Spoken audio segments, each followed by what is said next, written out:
Hi, We're back. we're up. Let's go, baby.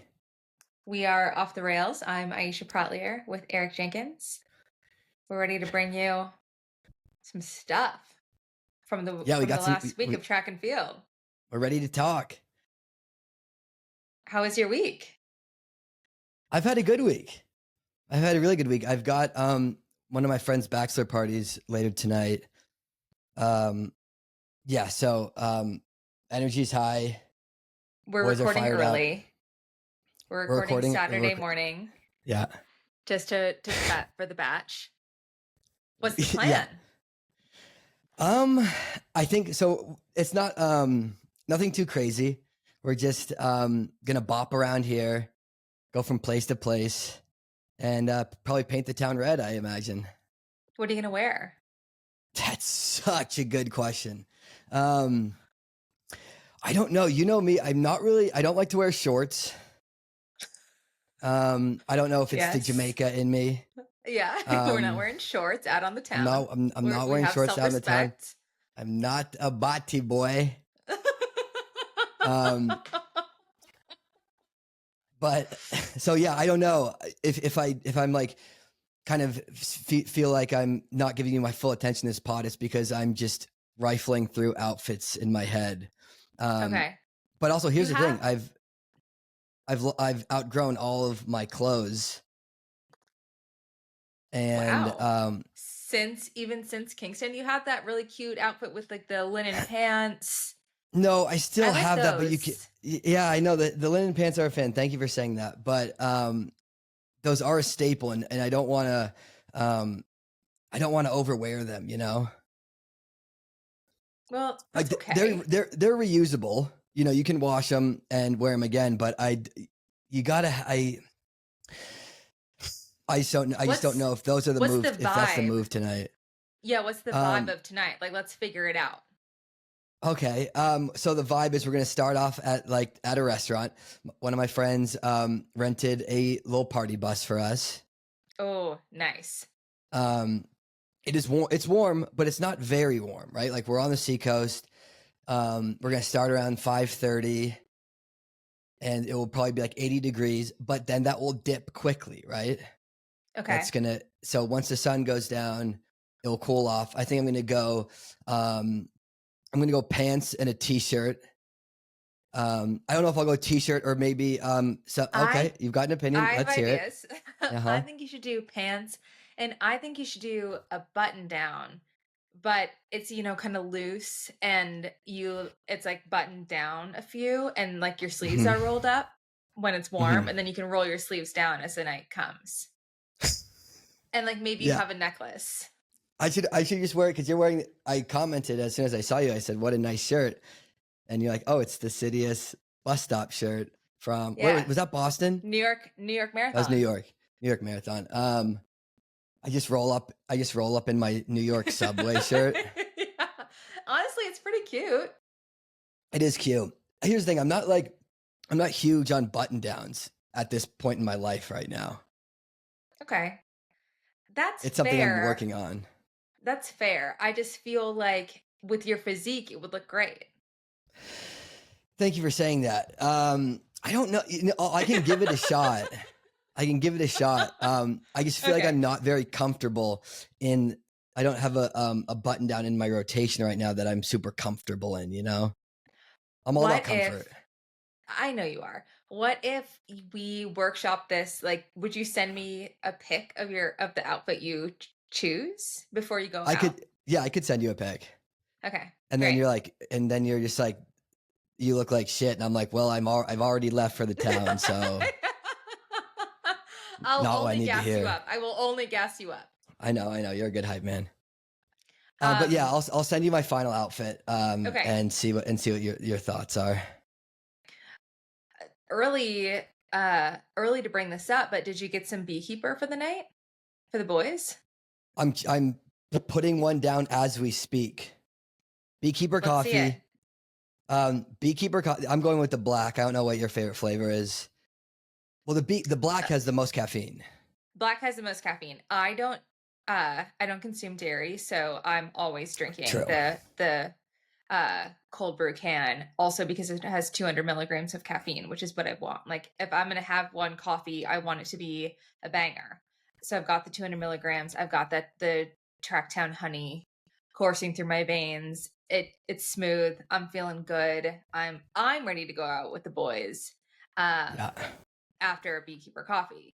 And should you have missed the shipment and you needed to order it on Amazon, you could use code CITIUS25 to get 25% off, or wherever you buy your BeeKeeper. I found out they sell it at Erewhon. So we're like pretty cool. So I've heard a lot about Erewhon, and I don't think Erewhon hasn't made its way to the East Coast yet, I believe. It hasn't, but I think you would love it because you're such a natural guy, and am. it just tracks with your like holistic whole nutrition vibe. I think you'd love But it. isn't it stupidly outrageously expensive? For sure. But For it's sure. like, if you tap your phone, then Apple's paying. It's not, you don't have to worry about it. Oh, Apple. Oh, okay. It's on Apple. Apple's paying. Oh, I didn't know. I didn't know Steve Jobs was paying. Oh, yeah. I'd love to go to Erewhon. Don't they have like fun, like Hailey Bieber smoothies Yeah. and stuff like that? Mm-hmm. And when you go there, what are you getting? You're not doing like your main grocery shopping at Erewhon. No. I'm not. That's, first of all, I don't live in LA, and second of all, that's not the way my bank account works. I'm not shopping for my full. I'm not going to grocery shop at Erewhon. I'm going to get something to eat that day, maybe a potion or two and a snack. And it's going to be, I don't know, at least $75, but I don't really mind in the moment. So you have Erewhons in Boulder? Treat. No. It's just in LA. It's just when you're in LA. It's like, if you know, yeah. And that's just like, they really vet what is sold there. So if they're selling BeeKeeper is clean drinking, boy. I bet like they must have a lot of like Gwyneth Paltrow goop stuff there. Yeah, which I know she takes some heat here and there, but I'm pretty goopy. What does she take heat for?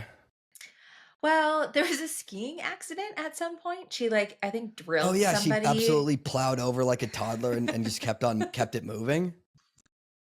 I don't think it was a toddler. I think it was a I'm familiar with it. She killed a kid on the ski slopes and didn't stop to say, "How are you?" I remember that. There was a ski accident. Yeah, that was big. Yeah. She's got fantastic PR though, because it's just like she keeps it pushing. It wasn't like a big thing. No. And it's like all of her stances are somewhat vaguely rooted in pseudoscience sometimes. It's also like, the mark of extreme privilege to be able to really care about like a yoni steam and like whatever bullshit she's whipping up. But I'm in the bullshit. I'm whipping it too. So shout out. I'm a fan. Yeah. Well, like, I mean, you're a skier now. You can understand easily just trucking over a kid. And like, 100%. Like I really try to ski within my limits. But I did double eject in powder at some point this winter. Accidents happen, and you just got to say sorry. But here's the thing. If I trucked somebody, I would probably stop and make sure they're okay. But I'm also like, I say this all the time, but I am just a girl. And if I truck you, I really am sorry. But I sometimes you just can't help yourself. Like you're doing your best. You're out there, you're trying to look cute. You're trying to hit the turns. You're trying to level up, and sometimes accidents happen. I get it. What did our girl Gwyneth say? Did she say that? Did she stop? What did she say? Let's look. Yeah. Here we go. Here's our first tab open. Gwyneth. It's race results and me seeing like the Gwyneth Paltrow trial. I'm like, I want a full transcript. What did she say? Ski accident trial. Okay. So it was in Deer Valley, and the person she collided with named Terry Sanderson, a retired optometrist, sued Gwyneth for $3.1 million, alleging that she crashed into him in a hit and run. So what's interesting is that she had this 1-week trial. I think this was a couple years ago. So she had a trial. When was the trial? Okay, so here's what's crazy. The trial found Sanderson to be 100% at fault for the accident. Fuck yeah. So Of course. Gwyneth, Fuck yeah. Gwyneth, I mean, of course, like she probably had a banging lawyer. So Gwyneth gets like off scot-free for this. She's just a girl. What's she supposed to do? I think that's exactly what the jury said. Can you imagine getting absolutely trucked on the Deer Valley slopes and you look up and you're like, who the fuck was that? And it was Gwyneth Paltrow just gooping her way down the mountain.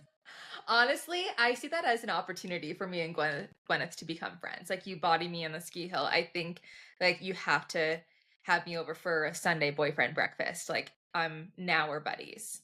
And I think she would. I think if you played your cards right, if you like got up and who is it? Terry Sanderson?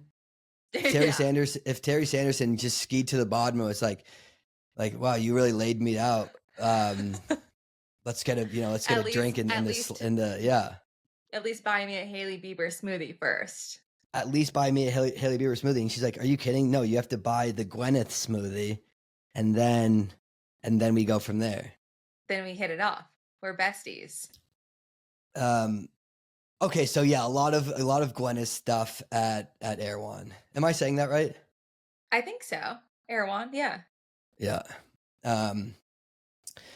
So let's see. How was your week? What did you do? My week was probably uneventful for my usual. I just worked.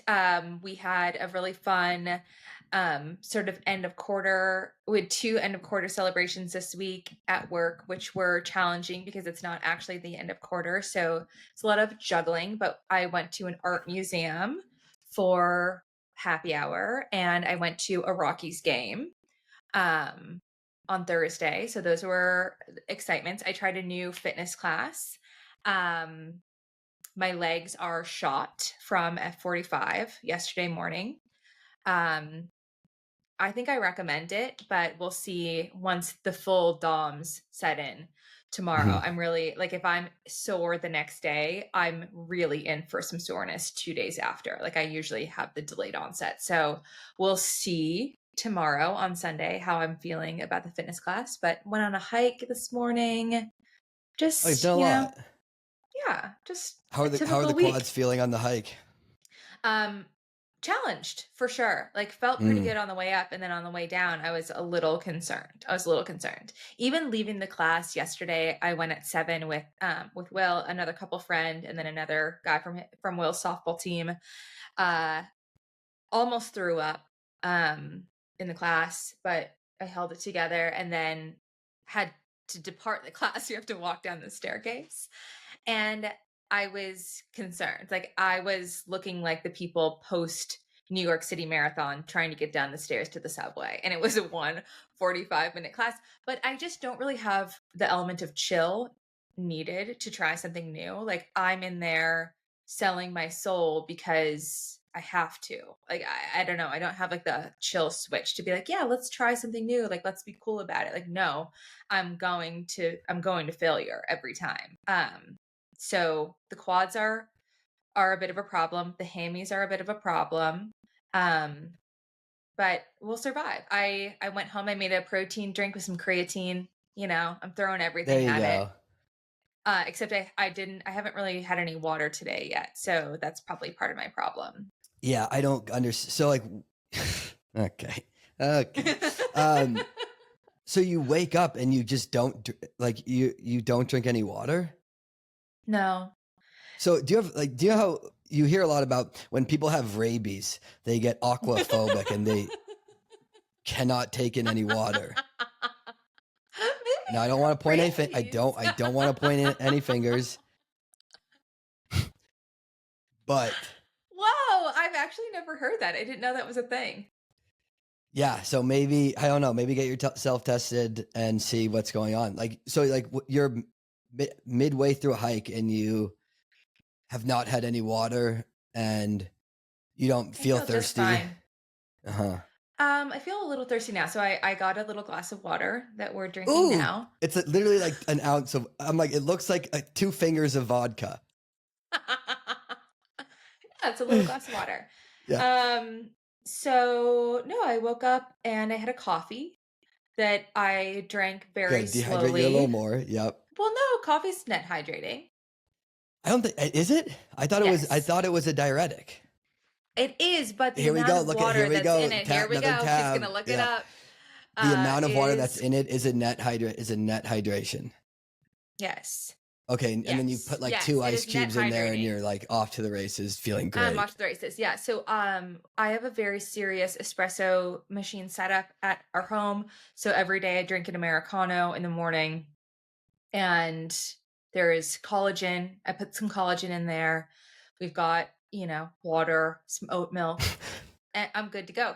And it takes me probably 90 minutes ish to 2 hours. I just don't liquid. It's just not my thing. So it takes me probably 2 hours to get this cup of coffee down in the morning. What are And you doing with this cup of coffee?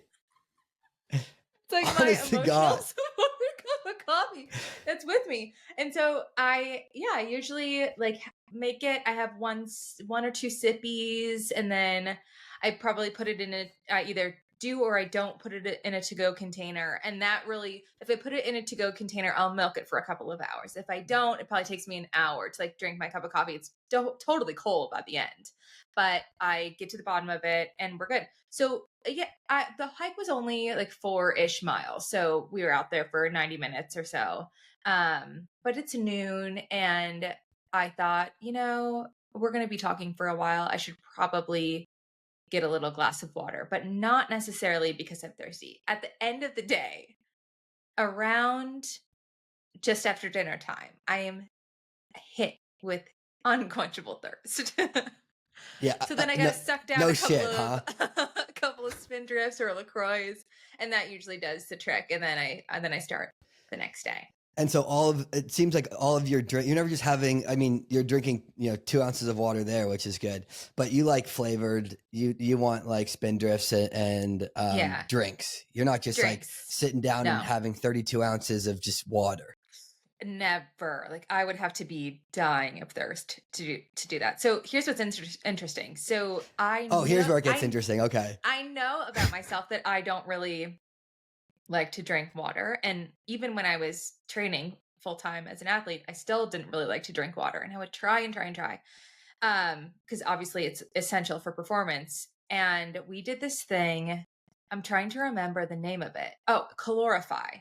So Joe Bossard, my coach, is really into learning. And he evolves this guy loves learning almost to a fault. It's crazy. So he is like trying to optimize our training all the time. It's very like data driven. And I mean, years and years ago, we were doing wearables and HRV monitoring, like kind of before it's cool. And one thing that he was really concerned about is our fueling, which we kind of talked about earlier in an earlier pod. And he was like really concerned that we were under fueling, and especially as female athletes, it's really important, blah blah blah. So he got in touch with this company called Calorify. I wonder if they're still around. And what they can basically do, like you can get these tests either with like a metabolic cart where you can get your resting metabolic rate, or this company developed this really cool way where you drink this um, little sample, like a couple of ounces of water with an isotopic signature. You pee in a cup. Again, we're peeing in cups. You freeze it, or like, yeah, you freeze whatever your sample. And then 5 days later, you pee in a cup again, you freeze your sample, and then you send it in. And what they spit back is this like incredible report of exactly how many calories you burned in that 5-day period, exactly how many ounces of water you drank, exactly how many calories you ate. Oh, And it can wow. like break down like your body fat percentage, your percentage of lean muscle mass, your percentage of like all of these things. Like it's fascinating what they're this technology that they're building out. And so you can see like your basal metabolic state of like how many calories you burn, blah blah blah. So it was really interesting to see like, oh, am I meeting my needs? Am I not meeting my needs? Like what's going on? And not I drank 40% of the liquid that my teammates drank. Like I do not drink water. Like, and I felt sort of validated that like everything was fine. Like everything else in my body is doing its job. Everything is great. There was nothing wrong other than I drank not even half. Yeah, not even half the water that everyone else drinks, but seems like the system is at equilibrium. We're all good here. So yeah, I just do my little sippies here and there, and all is well. All is well. You never thought maybe you should try and drink more water? I've also noticed that, and I think the fans have noticed too, that we talk about piss maybe every single episode. It's like we talk about piss more than we talk about track and field by far. It is. It's interesting. It's But a you're big not part of your pissing. life. I mean, you're only But I'm drinking not. like 10 ounces of water a day, and somehow thriving. I bet your brain Yeah, and your body would be like a couple more sips would a couple more would be be. good. Yeah, when I was training, I would drink about 60 ounces of water a day. But that's like all it's like all liquid. So it could be in your food, your coffee, or whatever. Yeah, I was drinking about 60 ounces. And now I probably drink 30 ounces, 30 to 40 ounces a day of liquid, which is probably something that I should consider working through. Yeah, I mean, we don't need to, dive deep into what's going on in your head and why you're not drinking any water. We don't need to get to the root of it right now, but it is just something to think about. Something to think And about you in could something to our think about. therapy sessions. We can try to figure out what's going on with the water. Yeah, and obviously the Pause. yeah. Your audio sounds weird. Oh no, does it? Did your microphone turn off? Can you hear me now? I can hear you, but you just sound like you're in a tin can. Really? Hold on one second. Yeah. I'm in a tin can. I'm in a large. I'm in a large glass of water. And I don't like it anymore. Has it been like this the whole time? No, it just started like a second ago. The tin. Okay. I've got a fan. Your brain just like broke for a second. You're like very confused. I don't know what I've done differently than the last episodes, but hold on, I'm gonna turn. Yeah. Turn it off and turn it on again. No, I can't. That's an absolutely insane thing to do. Hold on.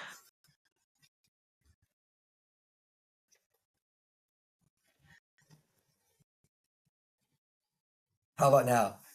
That's good. We're back. What happened? I had a fan right next to me, and now I'm complete. Now I'm just fucked. Am I okay? Yeah, I think you're okay now. Okay. Say more stuff. Say like a few more things. I'm gonna say a couple more things. See if the tin can effect is gone. Yeah, it sounds better. I don't know. You didn't seem sure about it, but I don't seem sure about it. It's weird. Is your microphone on? Like it sounds like you're just talking to not the microphone. Like you sounds like you're just talking to the oh, that's a bad laptop. Are you covering your screen with that piece of paper? Yeah, because I cover a screen with a piece of paper because if I don't do that, then I just kind of look at myself. And I'm like, do you know when you're on FaceTime and you're just FaceTiming with someone and then you're like, I'm just kind of looking at myself to see what I look like when I'm talking? You ever do that? I know what you're saying, and yes, I know what you're saying. I often like forget to look at myself, and then I see myself, and then it's terrifying. Now I can't hear anything. Oh my God. This could be the biggest fuck up in history. No, it can't be the biggest fuck up in history. That was my computer just ultimately crashing last week. No, but I'm not I'm not on the. I did delete a bunch of stuff off my computer, so we should be good. Hold on, I'm gonna leave and come back. Okay. Oh my God. I wonder if anything is usable. Do you I love how think now that we're like pretty much 3 months into this, and we're just starting to have some serious technical difficulties recently. Yeah. I mean, now it seems good, but how did it take me so long to realize? I really wish you told me seconds in.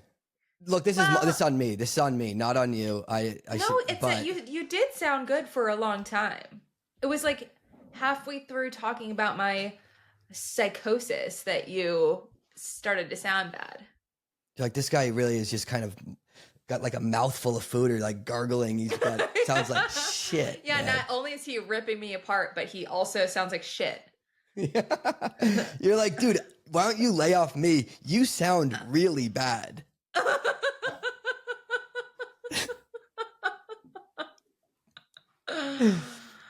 Oh man. Well, I'm glad we're up and rolling now. Yeah, we're good. We're good to go. Okay, we're good to go. Did you see anything interesting happening this week in the news? I learned about what is it called? Alligator Alcatraz getting shut down. Oh, did you hear about this? I know of Alligator Alcatraz. I didn't hear it was shut down. That's The huge. federal judge blocked it. Yeah. Oh, that's awesome. For now. Yeah. Which is great. I hadn't heard it referred to as Alligator Alcatraz until we were hanging out with some friends last night who broke the news that the federal judge blocked it. And I was like, wait, what? Like, as you're like where are all the alligators going to go? For such a horrible thing, like great branding. Yeah. You're like, what? How bad can an alligator be to go to the alligator version of Alcatraz? Yeah. How many humans can it kill? Some bad boys going to Alcatraz. Like, oh no, they were planning to eat humans. Bad. But yeah, I really was taken aback of, is this a zoo? What is Alligator Alcatraz? Like, what could that possibly be? Oh, I didn't know that you were referring to this horrendous contraption of, terrible human imprisonment that's completely unnecessary. But we're shut down for now. It's like one of those things, when you're like younger and you're talking, your friends are all like in on this joke and you don't get it, but like you can't say like you have no idea what's going on, so you just kind of fake laugh about it and you're like, yeah totally. It's like your friends are talking about Alligator Alcatraz and you're just like, yeah, oh my God, like it's such, oh my God, is it at all similar to regular Alcatraz? Oh my, like what? And they're like, do you have any idea? They're like, do you know what Alligator Alcatraz is? And you're like, oh, totally. Oh yeah, no, I was going to go do a walkthrough there. Me and Will were going to visit when we went to San Francisco, but yeah, no, it's horrendous atrocity. Yeah. So wait, what else have you seen? You know what? Have you seen? This is something genuinely as completely different as Alcatraz Island. But have you seen? It was Jamie Lee Curtis posting about. It was a TikTok about Freaky Friday, and she had her enormous tits out on Instagram, and everybody was going absolutely ape shit for him, and it was fantastic. And it was sweeping the nation, sweeping the world, dare I say. All right, like, I'm looking this up. Let's get a glimpse of these.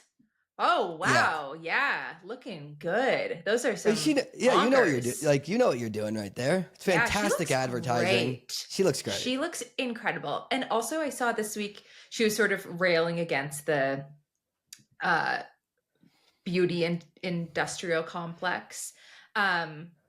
but you can totally rail against the beauty industrial complex if you're aging like this. Like, wow, she looks incredible. I So it's heard good. Freakier Friday is potentially better than the first, which I don't know how There's that's possible. no. I've got to go Of see course it. it's not. There's no way. Of course it's not. The movies now, like every movie that comes out, sucks. Sucks. We're in the process of watching Mission Impossible 8 million. I'm not sure what number it is. And The most recent one? Yeah, the most recent one. We just bought it to watch it. It's 100 hours long, so we've split it into a double feature. We started this movie last night or 2 nights ago, and it is horrible. It's so bad. The dialogue assumes that the watcher is so stupid. It's narrating every possible thing. Like, it's not letting you put the pieces together in your mind. It's like telling you what's happening the entire time, which I think like destroys the whole magic of the movie of like, well, yeah, let me put it together. Like, what's going on? The entity is doing this and what's happening. It's so bad. I'm not sure we're going to finish it. I do not care. I can't do it. I don't know. I'm out. I'm out on Mission Impossible. Now, let me say this, and I love Tom Cruise right now. A lot of people are going to be like, look, Scientology, blah, blah, like not good, blah, blah, blah.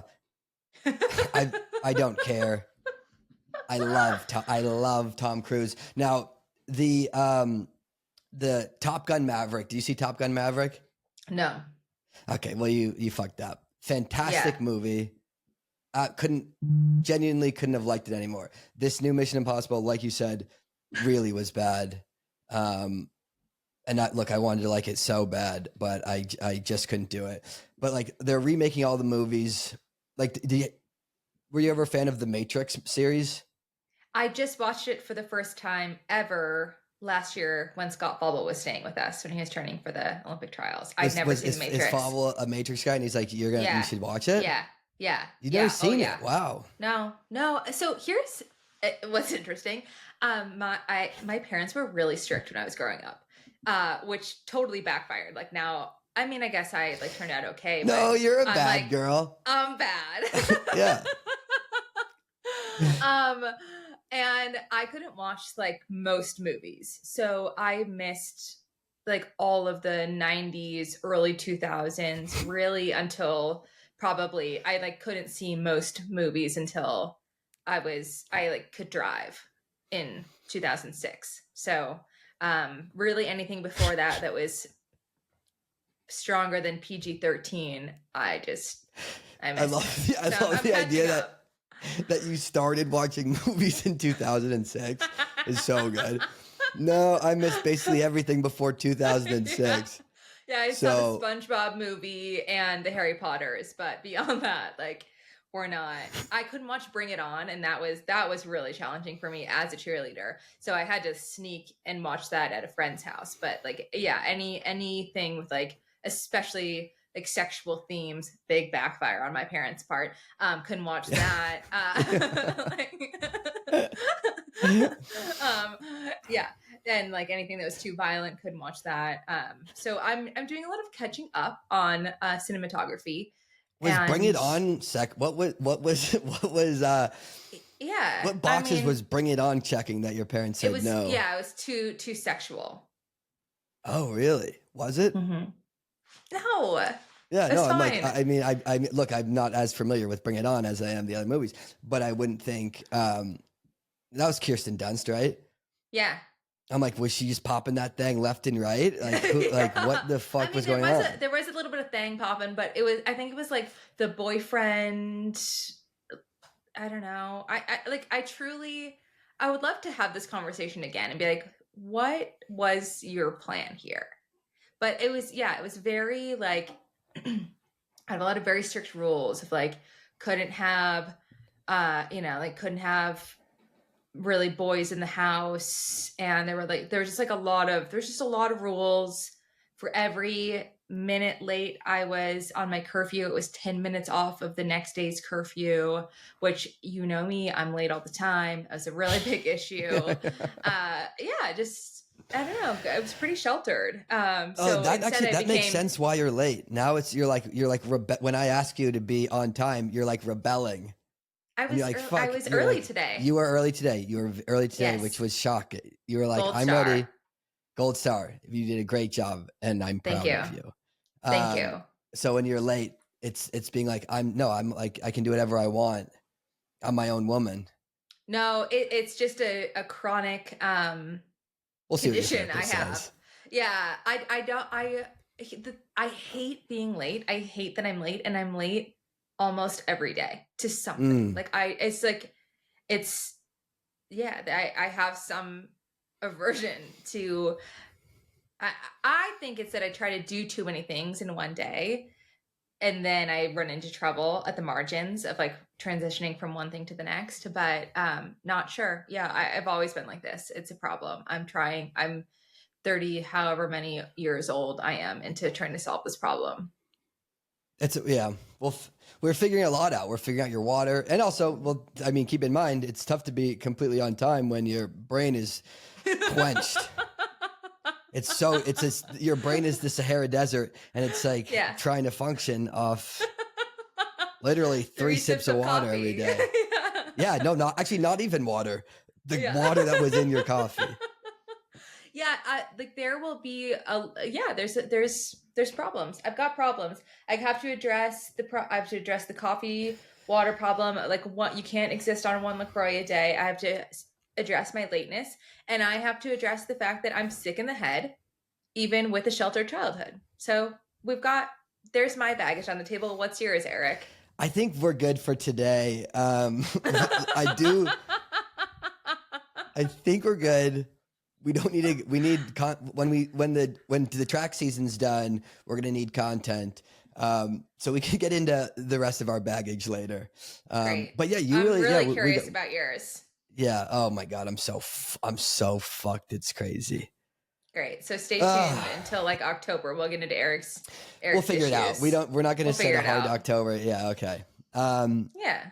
What do you want to, besides all your deepest issues? What yeah, Wow. you got a few meats to talk Now I'm about. concerned that, it's too vulnerable on this podcast.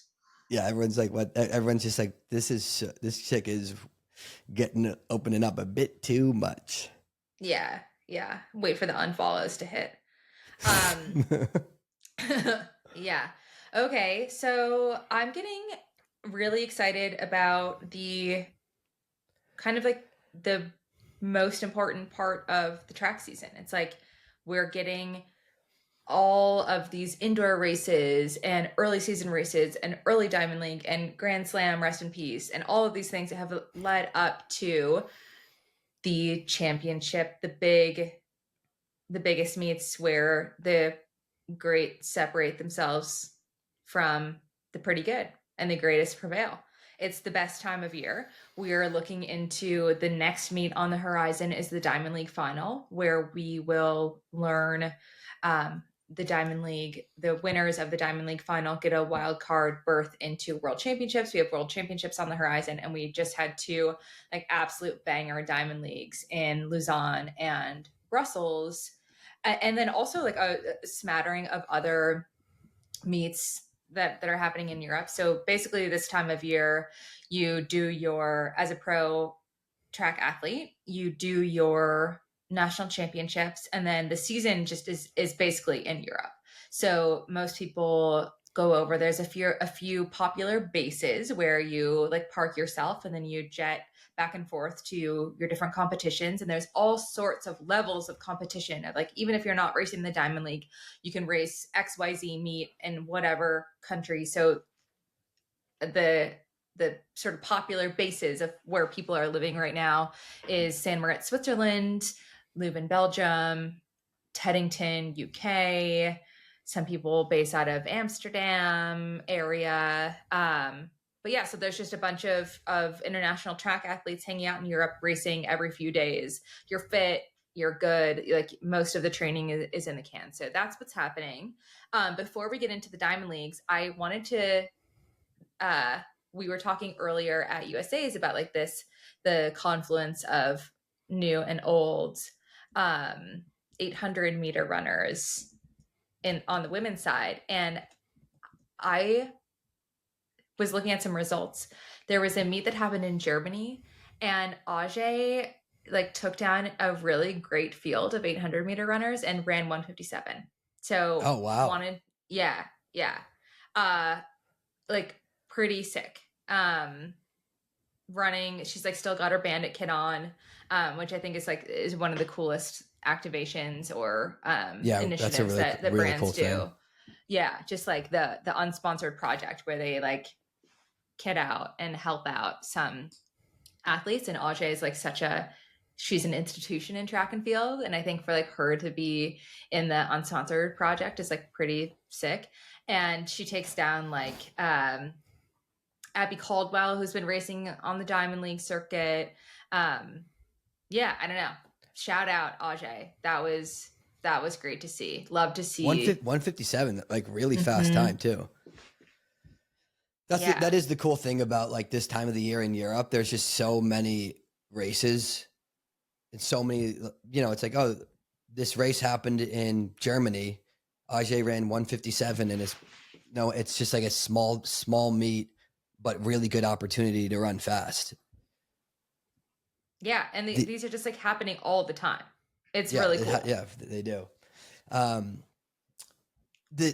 gotta say, I really love the way the format of this year with the Diamond League final being before Worlds, and it makes it so exciting for this Diamond League final, right? Like now there's so many eyes on if Yared Nuguse is going to make this 1500 in Tokyo, all on the final. It should be like this. Now the only downside is that all the main stars that qualified for Tokyo probably aren't going to be there. I guess I don't know when the start list will be out, but you would assume that certainly not everybody, but I'm just curious about how many actually are going to be there. But it does make the Diamond League final so exciting in a new way that we're just not used to seeing. I think it's awesome. And like Yared looked, let's see, he looked great in Silesia. He looked a bit worse this past week, but I mean, man, a lot of racing in the last few weeks for Yared. Yeah, a lot of racing. I think it's one of those things because your whole team. He's like not like his whole team's over there, and if he didn't race, this past weekend, right, or if he didn't race yesterday, then it's like he's going to need to do probably a hard workout going to the final. It's like, would you rather get some more race experience and run another fast race, or get like a hard session in? Right. Yeah. And so it's kind of a what were you? toss-up. What was like what would you have rather done when you were an athlete? I would always had preferred to do a race than some like crazy hard workout. I mean, I guess it really depends on the race. I think the smart thing to do, I think, probably is race. Depending on how tired you are and how many races you've done up into that point. It's just like I think the farther I got away from racing, the worse I would do in races. There's some every athlete's different, right? But like you have athletes like we're talking about Keely Hutchinson with the 800 and in over a year comes out, runs 154, clearly not really needing to sharpen up. I like to think I'm that athlete, right? We all want to be that athlete, but I was very much not that athlete. And Same. I needed a lot of races to get into it. I think about like when I was my best, it was probably my last year at Oregon in the collegiate system where you're just racing every couple weeks. I think that was when I tended to do racing as a skill, right? And if you get far away from racing, that skill isn't going to be as sharp. You see a lot of guys do that. Like Jakob did that when he was healthy. Cole Hawker does that a lot. Getting into, and Cooper, like it seems like Ben Thomas likes that type of system too. So if in Yared's case, I would never say that, like he shouldn't have done that race. Right. But like, it is nice to go in there with a full head of steam going to that final. He looked so completely on top of his game in Silesia, and he just looked a little bit tired, or he didn't quite have the kick that he did the week before. But it's not like it retracts anything or takes anything away going to the final, but it's just each athlete's a little bit different in what they like doing. And he's got, so the 22nd yesterday was the Brussels Diamond League, and he has until the 28th of August to just kind of rest up and feel good going into. Yeah, it's a 1500. It's not like it doesn't. They're not massive efforts. It's not a 5K. They don't take huge efforts out of you, but they are running at such an elite level, and the times are all fast now that it's not like it doesn't take anything. You don't bounce back incredibly quickly. It does take something out of you, especially how good they're running. And I mean that Laros. I mean the way he won it. So we're talking about the way Brussels. he's looked. Brussels, the way Laros looked in Brussels, winning that over a guy like Jonah Koech, who was in second, the Kenyan, who's been on an absolute tear this year. Laros has his closing speed is right up there with, I mean, shit, like he's the best. Like right now, his closing speed is probably the best in the world right now. Off of these fast paces, like you see him in the Bowerman Mile kicking down Yared. I think he closed in under 40 seconds for the last 300 yesterday. It's wild. The guy's just got some serious wheels off of these fast paces, and he's really like putting his name out Gert there. Ingebrigtsen, right? I don't know. I don't think he is. I thought he was coached by. Oh yeah, sorry, Lewandowski. Yeah. Lewandowski's totally wrong. I'm confusing with him with the other Dutch guy. Wait, he's coached by Lewandowski? Yeah. Is it Marcin Lewandowski? His brother, Marcin's brother, Tomas. Oh wow. Yeah. Oh, very cool. Yeah. Did you ever meet? Cool. Yeah, Lewandowski's the man. He was the man for sure. He he's a great guy. He raced Nick Simmons a ton, which is our close friend. So by the transitive property, I was friends with Marcin. He was really nice. Yeah. Very lovely guy. He would roll around. He would drive in. Whenever I was staying in St. Moritz with Centro, Marcin would pull up to the track with a car, and it was printed out with his face on it. So So what is the deal? So this sick, is such a European thing. So like when people are like, oh yeah, the sport of track is dead. The sport of track is just in Europe. It's thriving because all of these European athletes are treated like kings. Like they whatever, name the car sponsor. If you're a big dog, you've got a Land Rover. If you're or some sort of AMG Mercedes, but even if you're sort of you're just sneaking into the fun. I mean, Marcin was a really great athlete, but even if you're just kind of, top 20 in the world, you've got some sort of wrapped brand new vehicle given to you from a dealer that has a larger than life photo of you and your signature on the car. It was always something that in San Moritz, you'd be like, what the hell is happening with these athletes? Where you're you're a great athlete. You're really good, but you're not Usain Bolt. What is happening? And it's so cool how these communities and these countries care for their athletes. It's pretty sweet. But I guess you're not being incognito. It's I don't know. It's the opposite. It's the opposite of incognito. But to your point, I think I heard I was watching one of the Flow Track streams and heard Grant Fisher saying something like the Lausanne Diamond League, right? That was the meet where it was absolutely downpouring, right? Absolutely downpouring. All the athletes they didn't there stop or postpone. All the athletes were saying some of the hardest rain they've ever run in, and there's still more fit. There's still the stands are more packed than a U.S. championship. The Europeans just really appreciate the sport. They love it, and there's no gimmicks. There's no whatever. It's just pure 2 hours of incredible racing and field events and everything. It's not like there's not they don't have to like do anything special. Like I feel in the US there is this notion that we have to make it different and make it new and reinvent and tear it all down.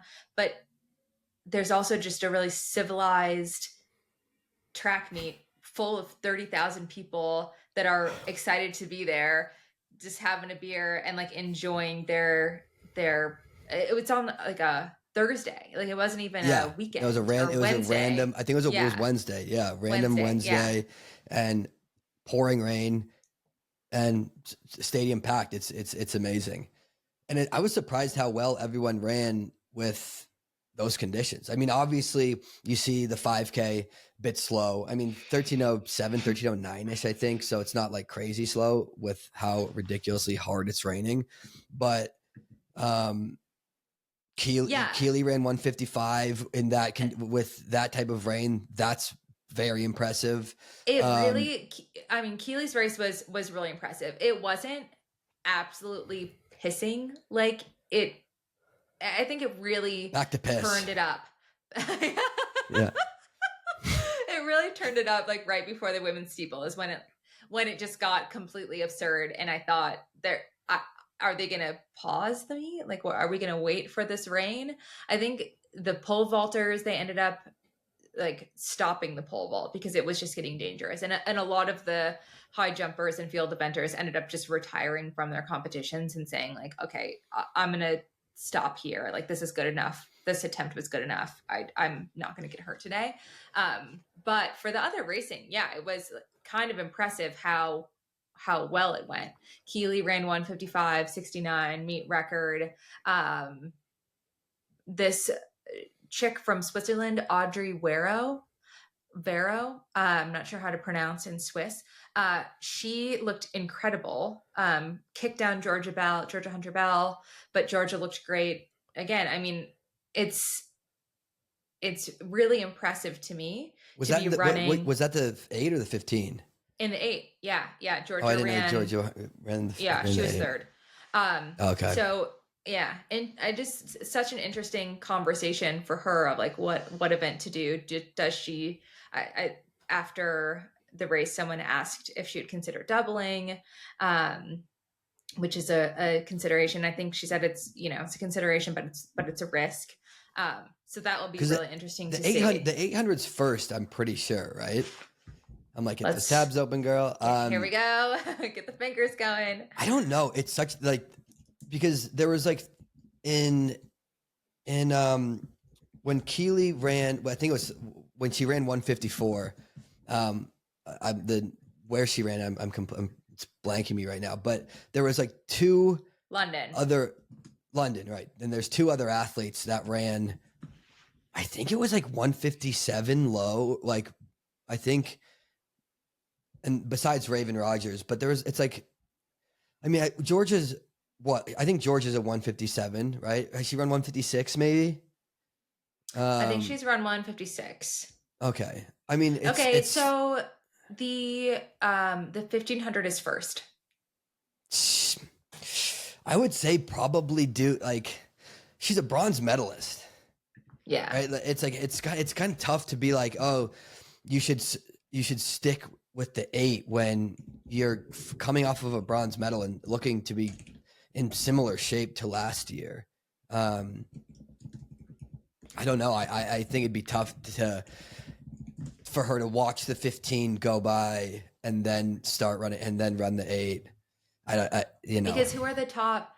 I'm pulling up her profile on World Athletics. So she's run this year 156 for 1500 and 354 for 1500 and 156 for the 800.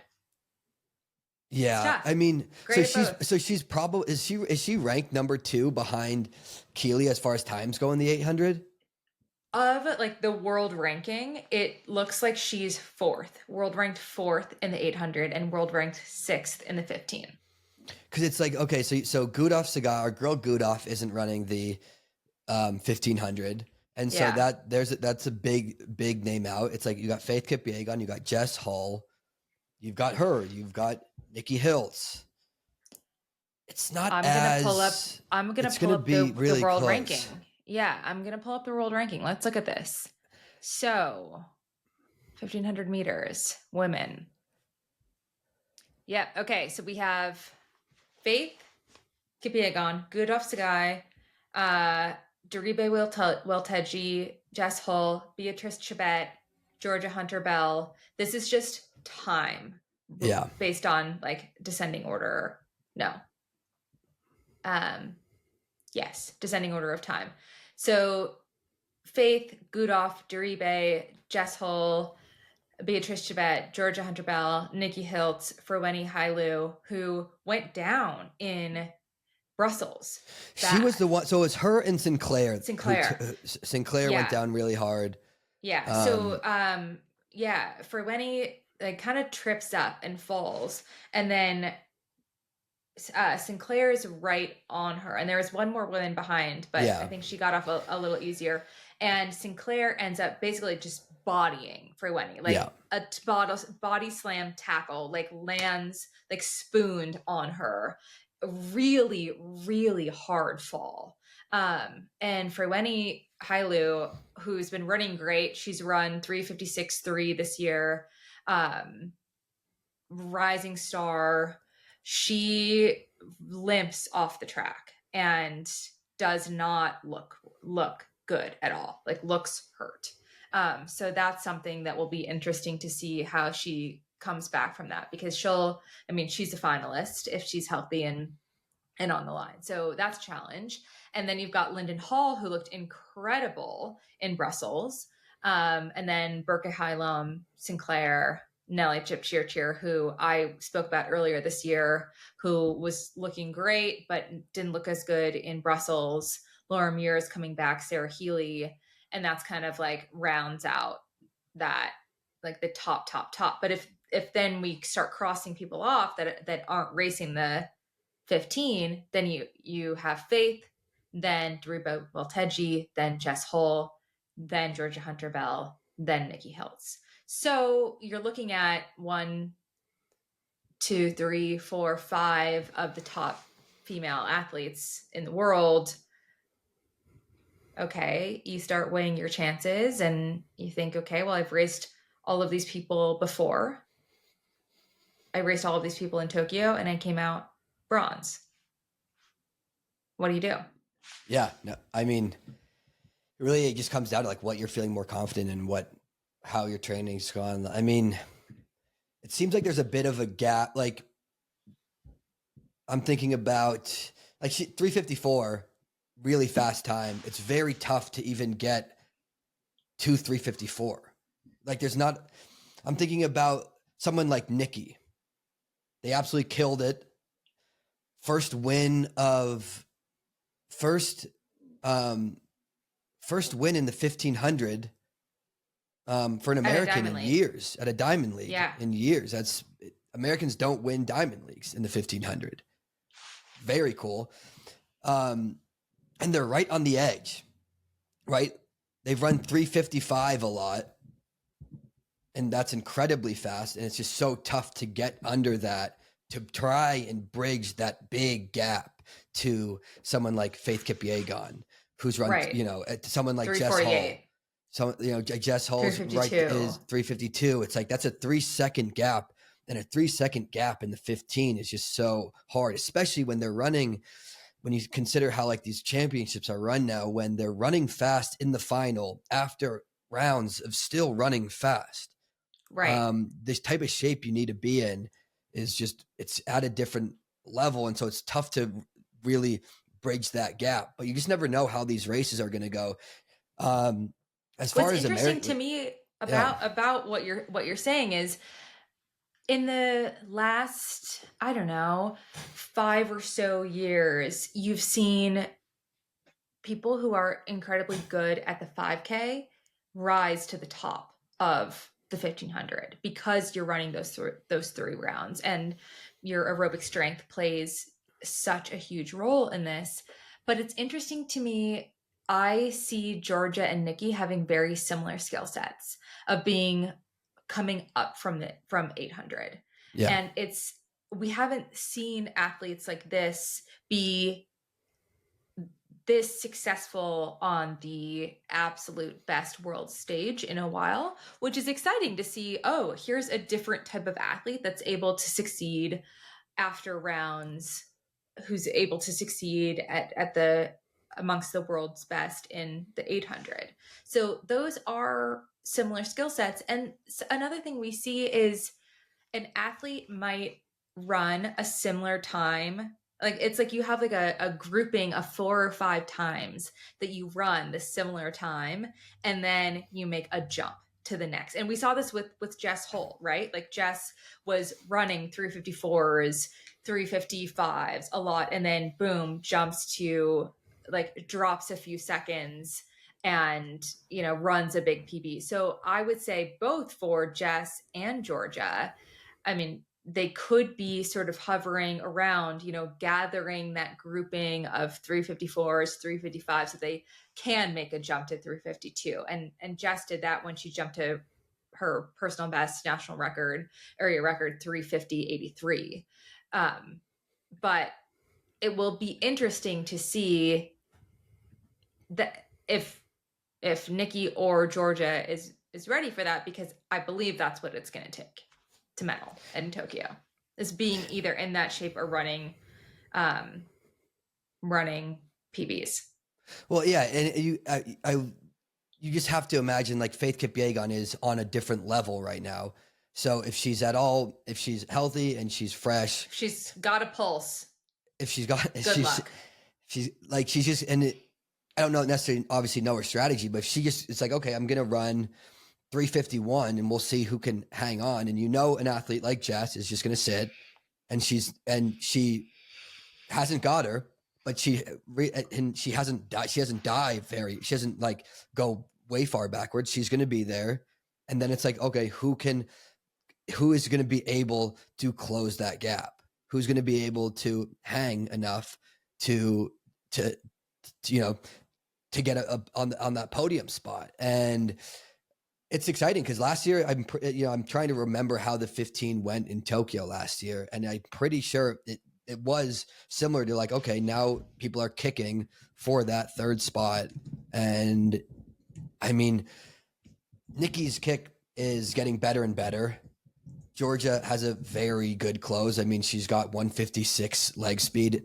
I assume that's the fastest in the field, but you just never really know. And so that women's 15 is a barn burner of a race, and it could go that. You can't really see anyone taking down Faith, but right. It was Faith ran 351, Jess 352, Georgia 352, Duribe Weltaji 352, Laura Muir 353, and then a gap back to Susan Ijore at 356, and then Nikki 356. So you have, those top four. Duribe Weltaji, I think she's run 351 this year. So you have these 4 athletes that have the ability to run away from the field, essentially, and who can bridge the gap. Yeah. Let's see. I'm trying to think about the other. Luzon? Yeah, the other exciting races. 800 meter men in Luzon. Josh Hoey won. Josh Hoey's back. Okay, yeah, Josh Hoey. His last 50's back. Josh looked good. Josh looked really good. I'm trying to remember how that race played out.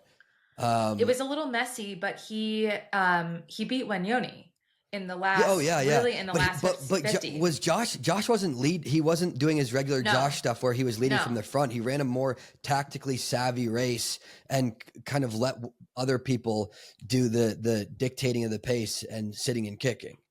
Right. And he's another to one beat Wanyoni. To beat Wanyoni is a big deal. Is crazy. It's a big deal. When was the last time Wanyoni lost? Because to beat Wanyoni is very, very impressive. No one has been able to do it. Like you see a guy like Marco continue, like he's always coming in second to Wanyoni. Try and try again. Yeah. Can't beat him. Hoey comes in. needs a big race after USA's and gets, the biggest race, that's got to be fantastic for him. And he's another guy to watch. He's another guy to watch. At the Diamond League final, can he get a wild card into Worlds? And 100% he can. 100% he can. 100%. I mean, you beat Wignoni in any race. You've got a really serious shot to make that and do that again. But you just never know who's going to be in the field. And if you run that race back, and you run, if Wignoni's in the final, if Marco's firing, and Marco hasn't quite, I don't know what's going on, but he hasn't quite looked like himself at 100% in the last couple races. He wasn't really in this race, towards the front, and he was fifth. But was never even, it wasn't like he was close to the front really. Like maybe at 300 meters to go, it looked like he might move up, but couldn't really. But Josh Hoey absolutely has a shot to make this to go to Worlds the hard way. And this Diamond League final is so exciting. Obviously, it's like now you've got two Americans who have a real shot at it, so it's more exciting for me. But I really do like the format. It makes sense to me to end the season at the World Championships, and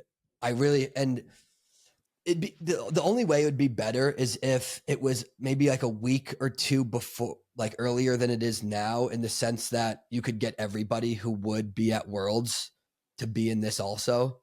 I mean, if you're a guy like Hoey or Nuguse right now, you're like, hell yeah, right? You don't want you don't want all the top guys in it now because you want to get that spot to Tokyo. But for like a viewer, the Diamond League final isn't going to be as stacked with, it's usually the best people in the world, and it won't be like that, I'm assuming, this year. Right. But man, I love the implications that it has. Yeah. And like, maybe this is a dumb take, but I kind of like that it's not, because we'd basically see a world final twice. So I kind of like that, it is intended to be the best of the best of the best at the Diamond League final. I get that. But in a sense, it's almost like a player's tournament, in a sense. Like you're playing into the World Championships. Like the top 3 guys in the world aren't going to be there, but then what? Oh, sorry, we get numbers 4 through 14 and we get to see how that shakes out. I think that's interesting. I think that's entertaining. I like to see it is like an opportunity to play yourself into the tournament, which is going to be fun to see. Yeah, I just love the idea of the playing yourself into the tournament, right? It's like if you're one of these superstars that has a bad race at your national championships, and you're like, okay, I still have a shot and I need to make it the hard way. It's really, really fun. And especially when you've got guys like, the way that Hoey and Nuguse are looking, it's like, man, they're some of the, the favorites now going in, depending on the start list and everything. Oh my God. It's like absolutely the hardest way you could possibly do it. Yeah. To win the Diamond League final. Oh yeah. And after you just had your heart completely broken in a public, for lack of a better term, public failure, even though, that's not how we talk about it. Like we understand they're all human and there's extenuating circumstances, but in your worst, the devil on your shoulder telling you that you failed at your job in a public way with a lot of eyeballs on you. It's like, all right, well, let's rally and let's be our best selves again. Let's put our best foot forward again and have the mental stamina and resilience to put yourself on the line again and go for it again. It's hard. Yeah. It's hard. It's not easy to do.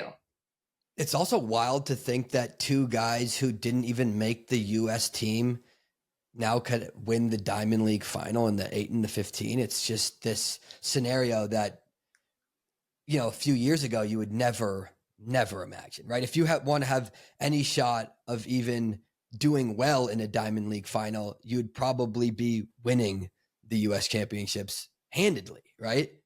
Right. And now to think that, oh, these guys that Yared was fifth, right? Like, right. I'm pretty sure Yared was fifth in the US final. Hoey was fifth in the again, like fifth or fourth in the final. Like, and they weren't even close to making the team, really. Right? They weren't leading at the line. They weren't like just barely getting out.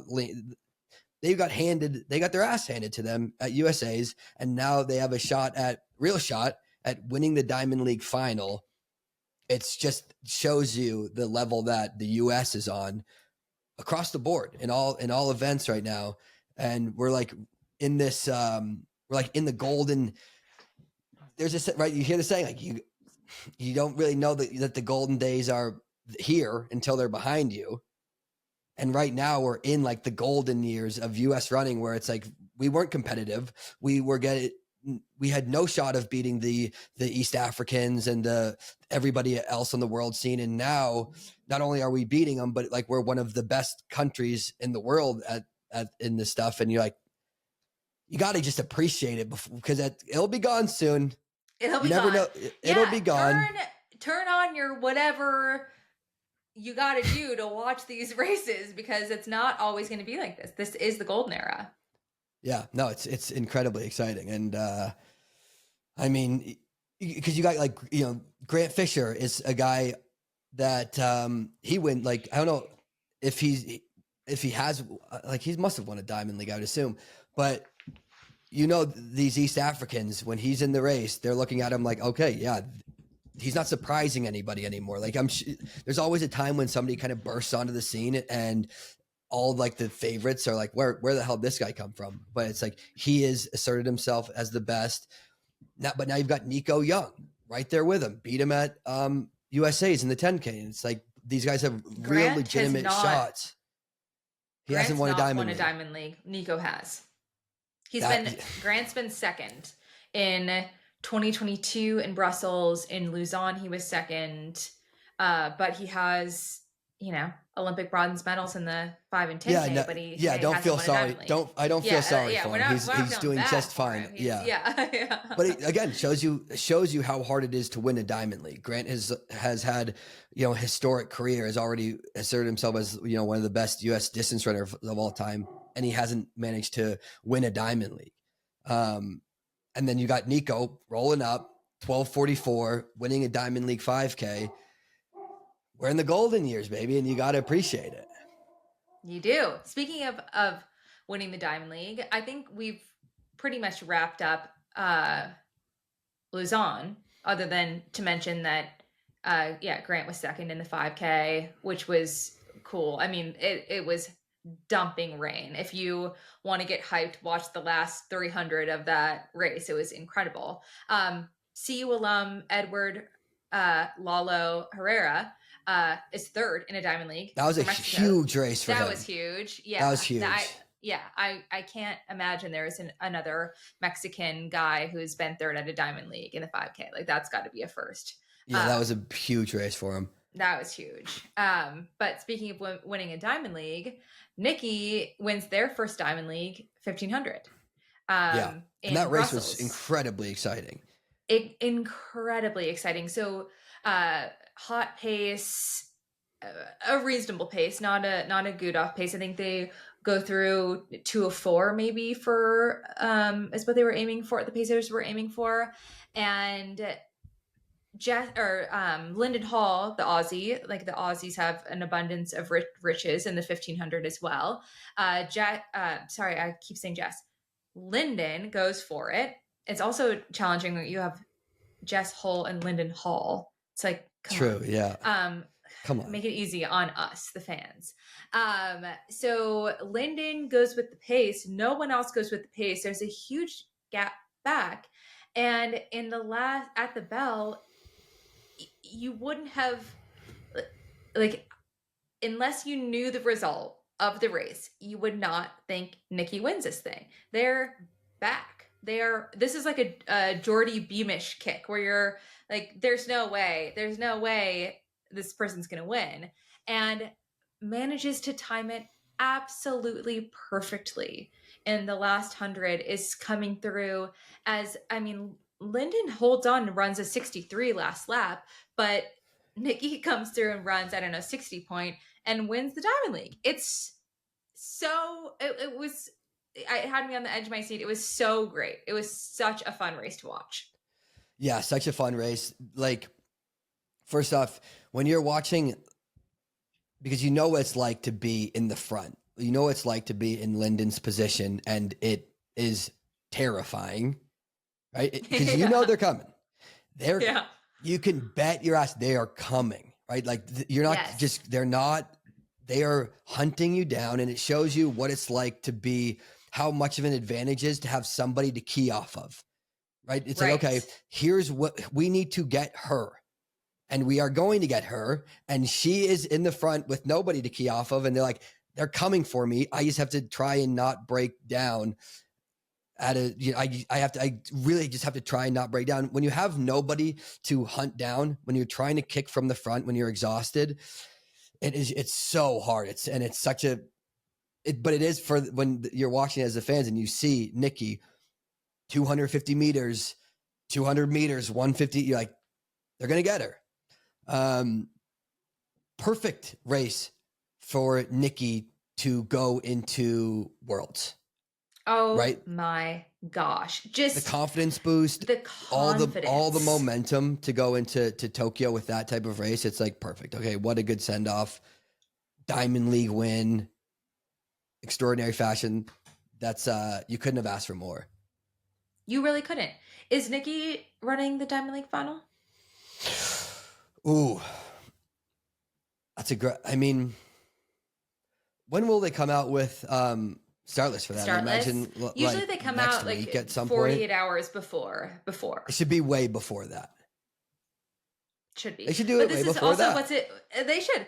But this is what's exciting too. When earlier in the discussion we kind of outlined what happens in the summer. So part of being in Europe in the summer is you wait for a lane to open up, essentially. Like if you're not top 10 in the world and you're not guaranteed to be in these Diamond Leagues, you're racing other races, and you're also just kind of stalking, your agents are stalking the start lists on all of these bigger meets, because it can be such an opportunity that if you are, a fringe great, then you can sometimes happen upon an incredible opportunity where you get into the Diamond League final because you maybe don't have enough Diamond League points at the moment, but then 3 people pull out and aren't going to race, so then you end up racing at the Diamond League final. These races are always electric and can be a big springboard and opportunity for you to step into that next realm of excellence. It's really exciting. And you truly don't know. Like you can be just sitting in your apartment in Leuven, and then you have to buy a plane ticket and fly out that night to go wherever you need to go to be at your race in 48 hours. And the Diamond League final, it's 2 weeks before Worlds, because it's now every day matters when you get to that when you get that close to the World Championships. It's like, okay, is it 2 weeks before, or is it 16 days before? Because it's like the average person's like, yeah, does that matter? And you're like, yes, it does, right? Like 16 days out, desperately it matters, right? 16 days, you go, that's that's 2 days more, 2 more days of rest. And that is a big difference. I'm thinking about, because I don't know who it was that they just granted some wild card status for the Diamond League final, but I'm thinking about a guy like Jakob, right? Like Jakob right now is playing some serious catch up in terms of fitness. He got injured at the worst possible time of the year. And now it's like, is he going to be able to get in shape enough to contend with these races? Now, I don't think he's going to do the 15. He hasn't obviously announced it yet, but let's say that the Diamond League final, because I think for him, it makes sense to, I don't know if they'd grant him the 1500 or whatever, but it's like, okay, he hasn't raced in a long time. If the Diamond League final makes sense for him and they grant him a wild card entry, which I'm sure they would, then I wonder because that would make, it's like, he hasn't raced in a while. Go out there, sharpen up in that race before you get on the plane to Tokyo, that'd be exciting. And I wonder if that was a possibility for him, which event he would choose to do. I mean, it would be really smart because the 5K, if he's going to race the 5K, which we don't know what he's going to race, but I did see something on Instagram or some interview where he says, well, remember I started running the steeplechase, like I can run other events. So if he chooses to run the 5K for men doesn't start until day 7 of the World Championships on September 19th. So it does, if he's going to race, he could race on the 27th or the 28th of August and be good to go to start his campaign for Worlds. I think the athlete you might be thinking of, correct me if I'm wrong, I believe they let Noah into the Diamond League final. That's Noah it. Lyles. Yeah. That's it. Yeah. So it is like, they want to add these big names and these huge attractions, and Jakob would be a great attraction to add. Oh yeah. I think it'd be obviously they want that. I'm sure that that people are in his ear saying, we're begging you to come on over, especially they're losing a lot of the big stars to, just based off the timing of it. I'm sure for Jakob, they're like, we'll let you do whatever the hell you want. Just come on over. Is he in San Moritz training? Yeah, I'm pretty sure. But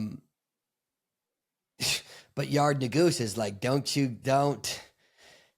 come on. He's like, you should do the 5. Do the 5.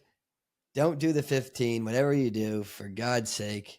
But I mean, the Jakob situation is awesome because, I mean, he lost so much he got injured at again, like such a bad time. If he was able to come in and pull off a medal, I mean, that'd be huge. The guy's unbelievably talented, so anything's possible. But you just don't. I wonder how fit can he? It's like, can he go in at 75% and sneak away with a medal? It looks like it based off of how he's raced in the past, but who knows? And what we've seen with Keely, right? Like, yeah. we did not expect Keely to come in swinging for the fences, but she did. So we can't count these generational talents out of anything ever. For sure. I also think there is such a big difference with event to event as far as how much time you need, because of the mainly aerobic events. Sprinting is such a God-given, like, obviously you need to be healthy and you need to be training to do well, but it's like you need to stack months of training, of aerobic, of a base, of all these type of things to do well in an event like a 10K at a world championship level.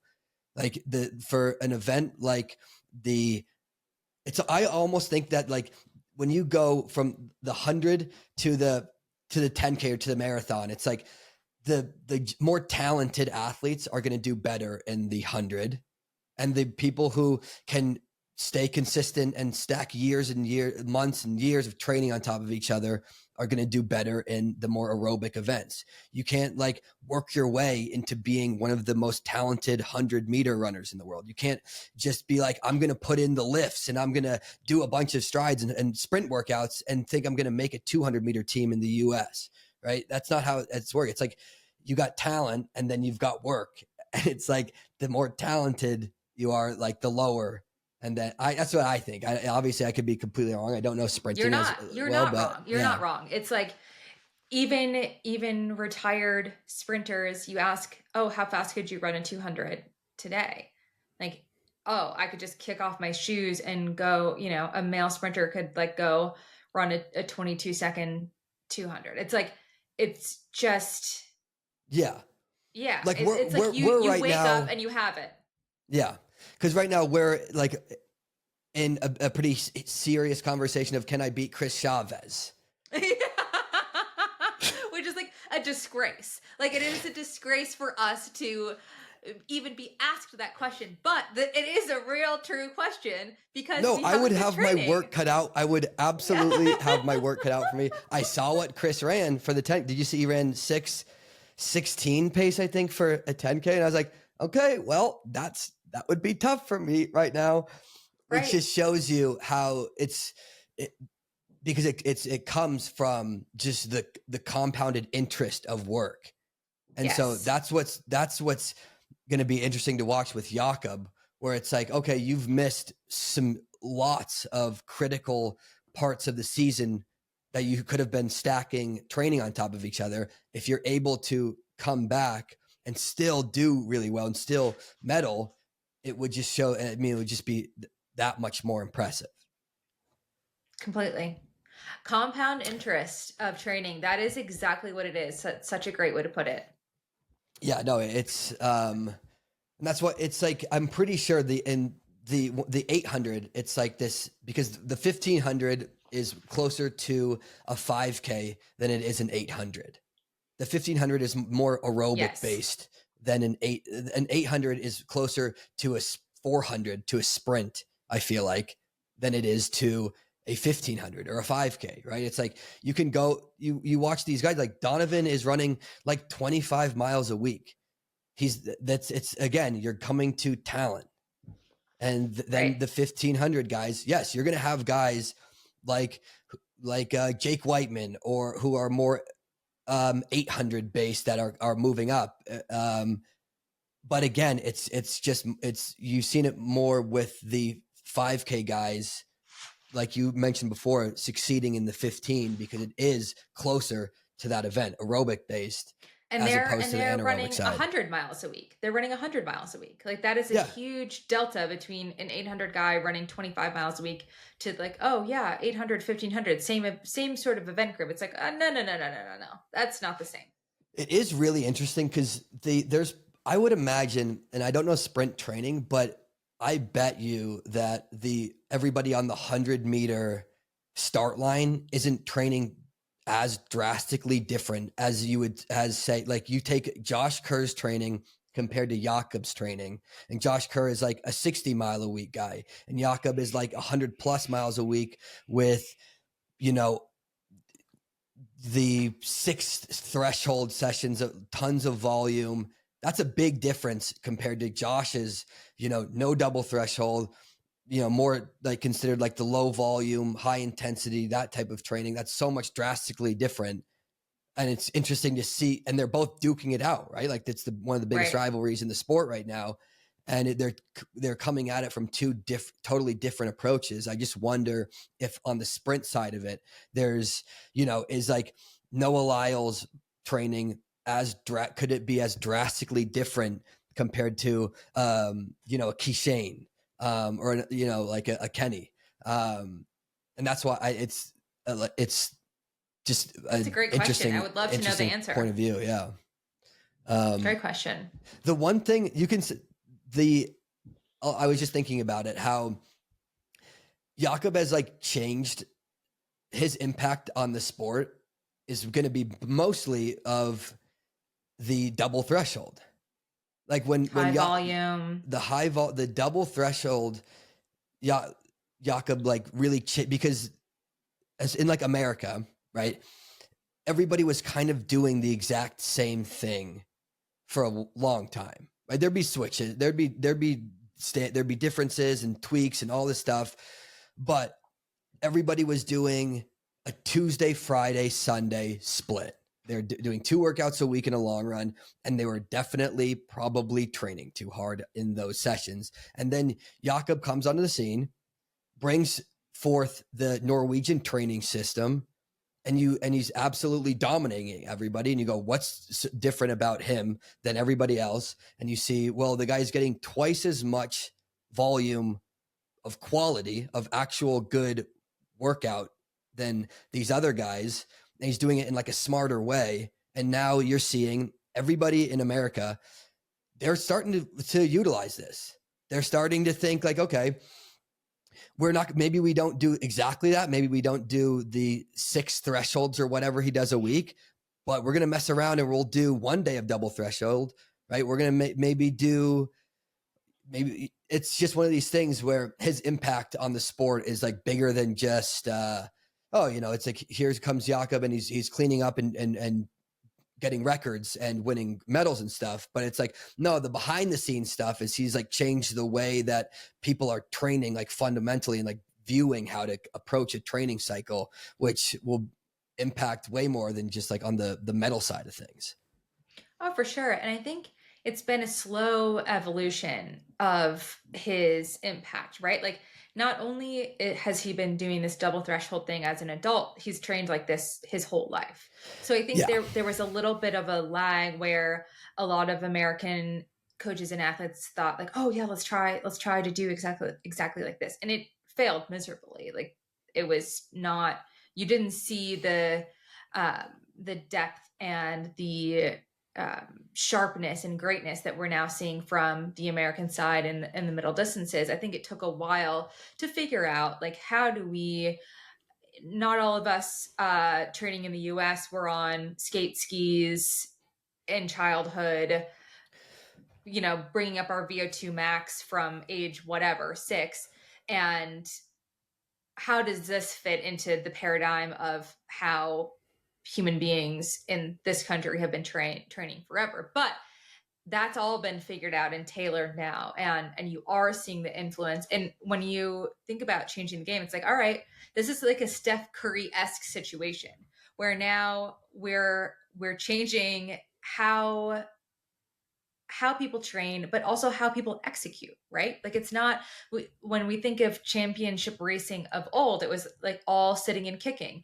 And now all of these athletes have these incredible aerobic engines, and we're seeing faster championships, faster semifinals, different ways in which people are attacking even the race strategy. So it isn't just like, oh yeah, he's won some medals. It's like, no.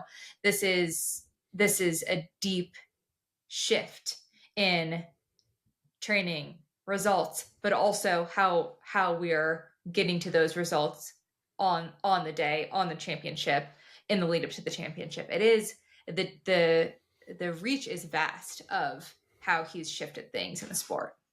Yeah. And it's like you've seen it a lot, that especially at like the US championships, it's like you just can't run away from guys. You can't, these guys are too fit. You can't run these guys, like Jakob ran 3:27 at the Olympics, and they're diving for the line. Like, it's one of these things where you can't outrun these guys. You need to come in with a different strategy. Yared Nuguse at USA is like, you just can't run away from these guys. They're too fit. Everyone's strong. Everybody is strong. Everybody is fit. The bar has been raised to the level, and everybody has met that. Everybody has been, it's like, okay, yeah, I'm going to be in sub 330 shape. I can hang. I can kick off of the fast pace. I can do everything that you can do. And if you want to put yourself out there, you're going to go home devastated.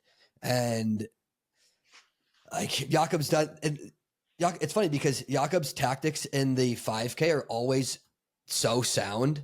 And he's always just like waiting for other dudes to kick. They move, he follows along and blows them out of the water. And then, but just in the 15, he hasn't been able, he just can't do it. And you saw, like, I'm thinking about like Yared in Silesia, looked unbelievable, right? It's like, okay, you do have a kick. You've got, I mean, dude, you've just been working the whole year at these Grand Slams, RIP, and doing well in the 800. You've got the wheels down. You know, you're not going to be able to outstrength these guys and just pull them and think that nobody's going to go with you and hang. But the way he looked in Silesia, like, closed so hard, so impressively. It's like, this is the way to do it. And it's not the sit and kick of old, right? It's not 4-minute 1500s and 350. Right. They're still like 330 low races. It's still a different level to be able to close hard off that type of pace. But it's just about, figuring out how to tactically get it right. Speaking of RIP, did you see Foot Locker cross country went down? Yeah, bummer. I mean, I was never good enough to do that, but me neither. Really? That surprises me. I tried. I tried to do exactly that in high school cross country. I tried to Gudov Sagai, Jakob Ingebrigtsen right from the front. and I don't know what what it took to qualify. I think it was I don't know, it was top 10 or top 15 from each region. But I was well outside of it. I absolutely died in the Northeast Regional my senior year. But Foot Locker used to be like such an institution of a race. It was so much I thought lore. It was so much lore, ton of fun, ton of aura. I thought like and it is the reason it's going down just because of Nike NXN.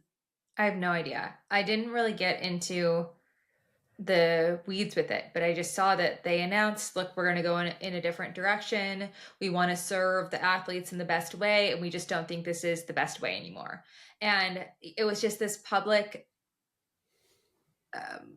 outcry of, oh no, like this institution that we loved so much. It was really fun to see all of the athletes that raced there and went on to have, incredible careers, posting their memories. And there is just there's so much community in cross country, especially in high school, where you're not typically, the cross country kids aren't the coolest kids. You're not the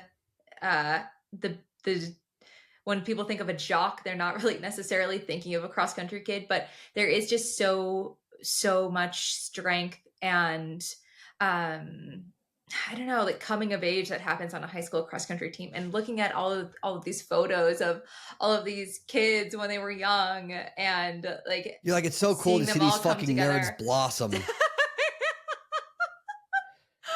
these absolute losers. Yeah. Somebody pushed them in a locker at lunch. They came out of that locker after school and they did well in the cross country course, and then they found their way onto Foot Locker and did well and made a name for themselves. You gotta love it.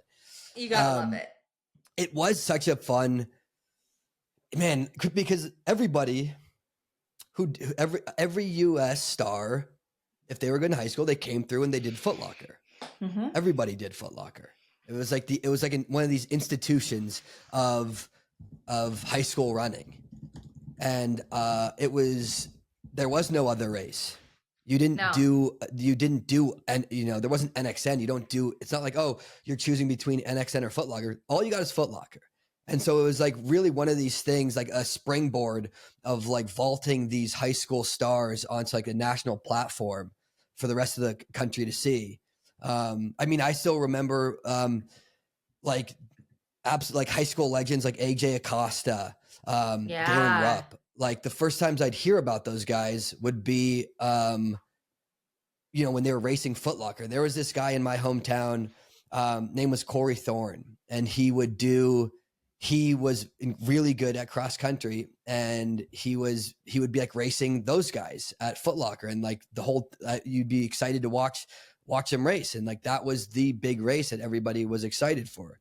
So it's sad to see something like that kind of go by the wayside for whatever the reason is. I'm gonna just name off some folks who have won Foot Locker. Let me know if you know any of these names. Cole Hawker, no. Dylan Jacobs, Drew Hunter, Grant Fisher, Ed Cheserek, Lucas Verspikas, AJ Acosta, Chris Linsky, Dathan Ritzenheim, Jorge Torres, Adam Gauscher.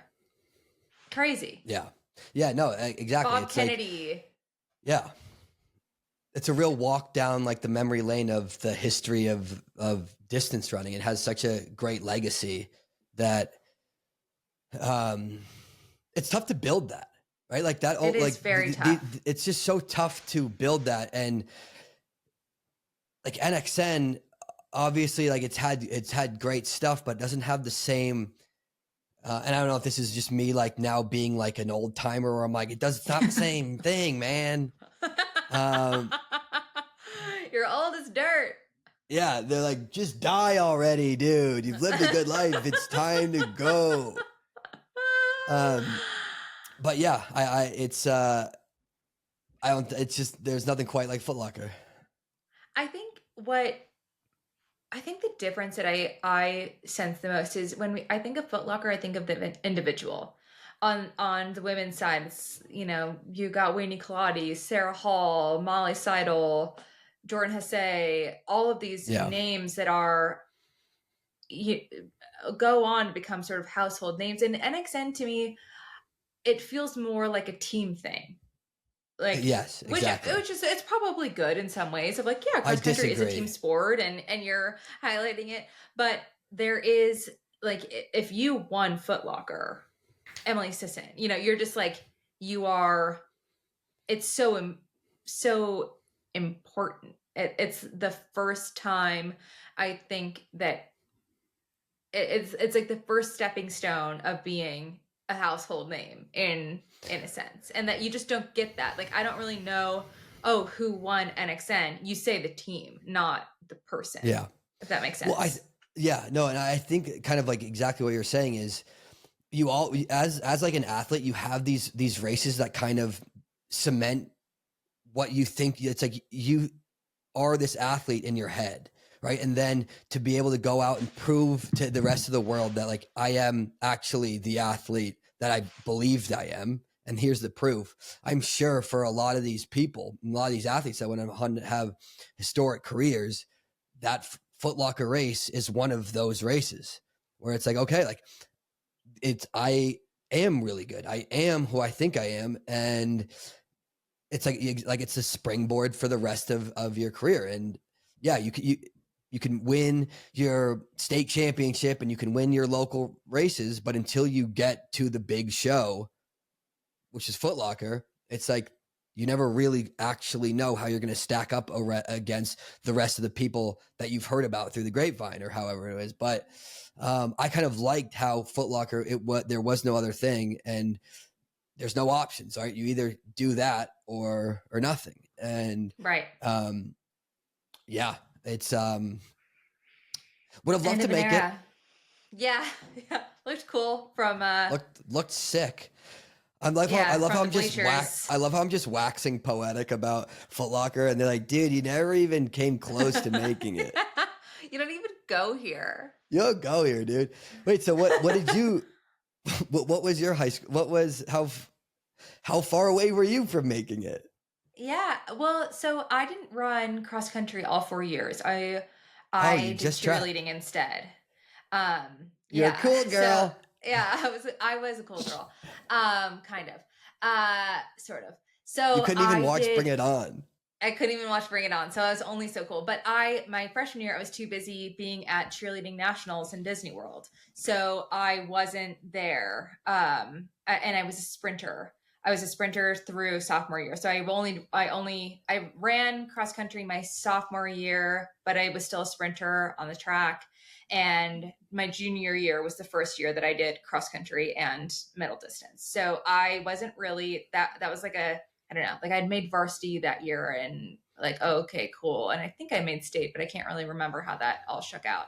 And then my senior year, I was actually good, but I didn't really know. I mean, like, this is before, like, I was just like a girl in a small town. I wasn't really clued in onto what was like the cool thing in running. Like, I didn't really know about die-stat until like right before state, my senior year. So I wasn't really into the culture necessarily. I just was like, happened to be good.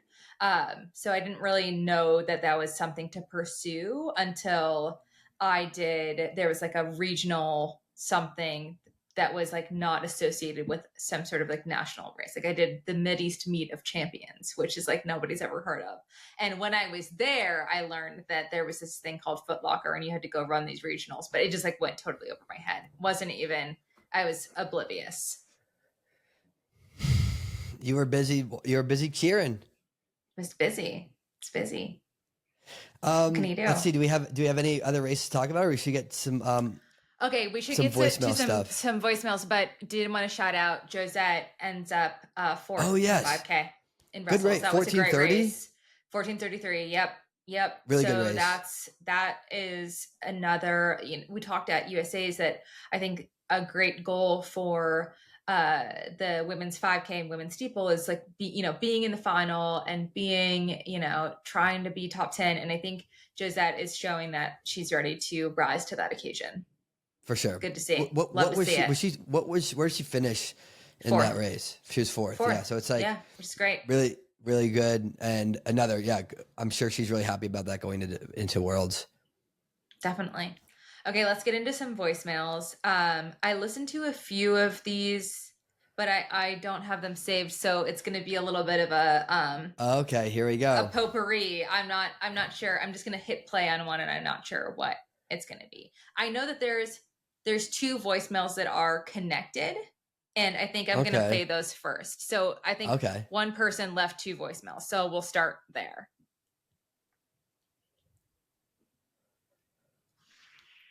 Hi guys, love the pod. So Eric calling the interaction between Noah and Kenny Bednarek as foreplay got me thinking about like the world of fan fiction and what kind of fan fiction do I want to see about track and field athletes. I think an enemies to lovers Noah Lyles, Kenny Bednarek fan fiction would be incredible. If you're not familiar, like other like good romantic tropes, or there's enemies to lovers. There's like forced close proximity where like people are forced to be in like a close situation together, or like a fake dating. I think would be a really good one.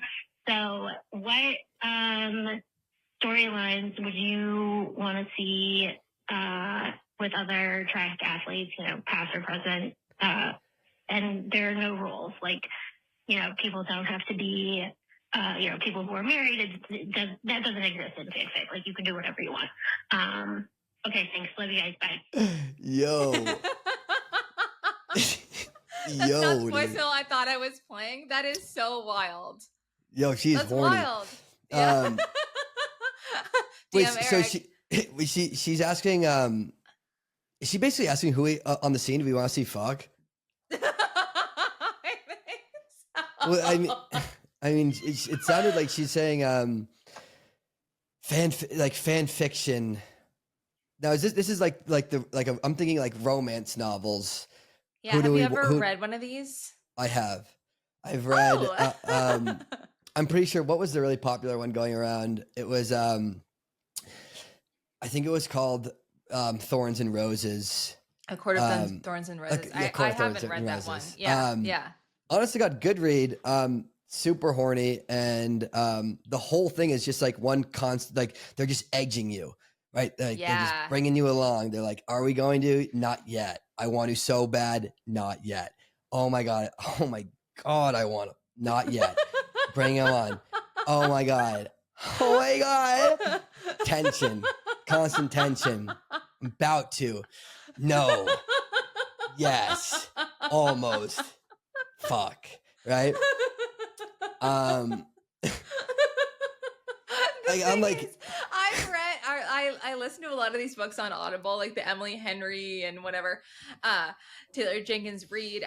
She's like a little bit higher brow, but like the will they won't they is like, I've listened to the story 15 times and it never gets old. I love a will they won't they. Yeah, it's like I know it's not necessarily will they won't they. They will. But I want it now. I'm like, it's like how much more, it's like they're just teasing you for the entire book. And you're like, at some point I'm gonna need that. What's also so embarrassing is I listen to Audible a lot, and sometimes like if I'm, I don't know, cooking dinner and Will's not home, like I'll just have it on out loud, like on speakerphone, like I won't have headphones in. And normally it's like, oh, I'm doing, I'm driving to work, or I'm like grocery shopping and I'm listening to this like smut in my ear, in my headphones, and like nobody really knows what's going on. But then it's like when you get caught listening to it out loud, and like Will comes around the corner to the kitchen and it's like, are you serious? Like, this is what you're listening to? Like, what is wrong with you? And I'm just like chopping onions, like, huh? Like, Yeah. You're like, yeah, I've had a pretty good day. Yeah. And he thrusts her onto the coffee table, which shatters. It's like, what? Like, I don't know. In Court of Thorns and Roses, I'm pretty sure the main character also, obviously, he's like an unbelievably hot guy, but he transformed into like a lion, and you're like, okay, yeah, no, Aisha, you'd like it. Oh, trust me, you'd like it.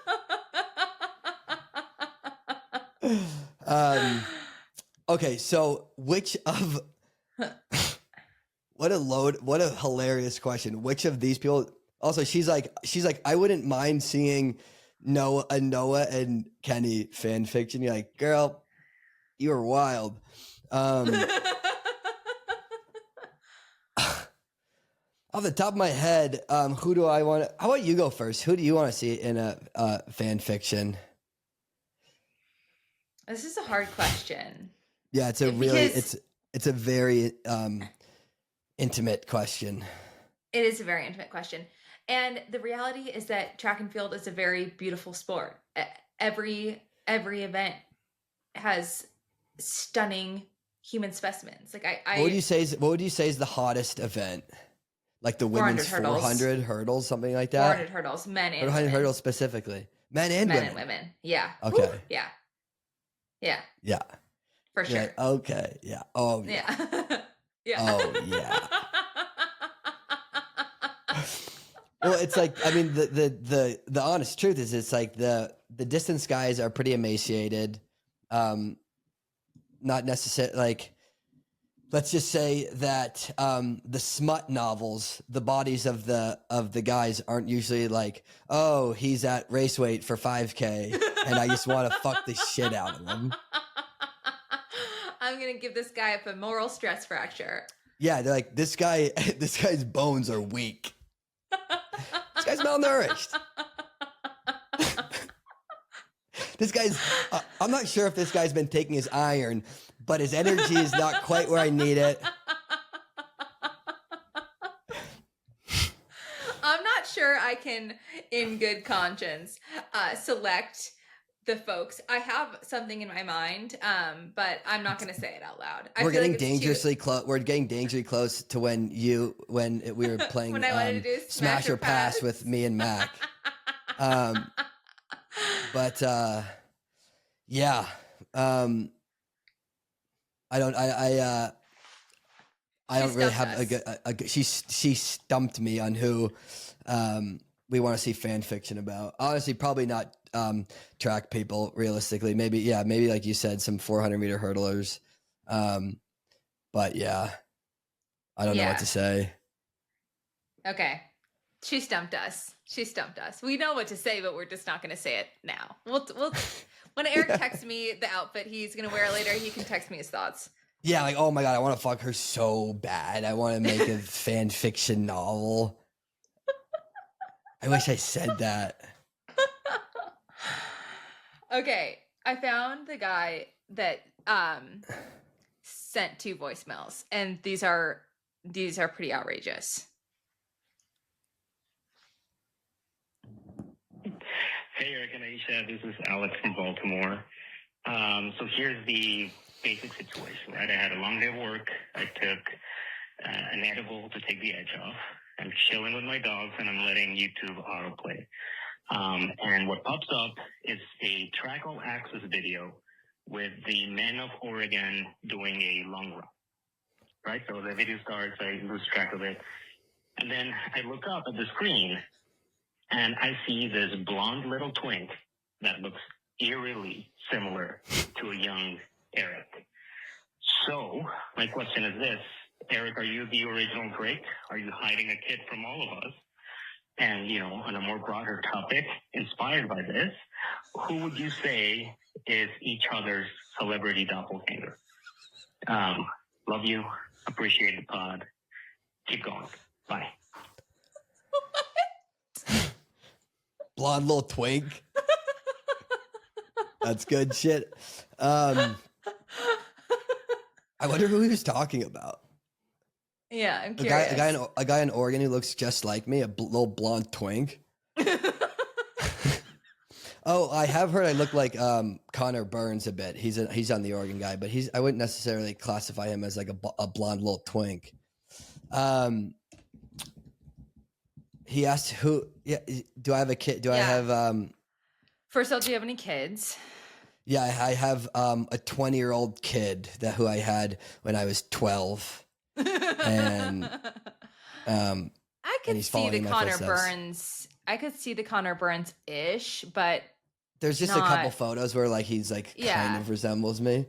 yeah, no. I don't know think if- so. I don't know who I would look like as far as celebrity I would- doppelgangers. Yeah, actually, you And know who? now Let me go. these- Yeah, You go. I was gonna say you kind of give me a Zoe Saldana vibe.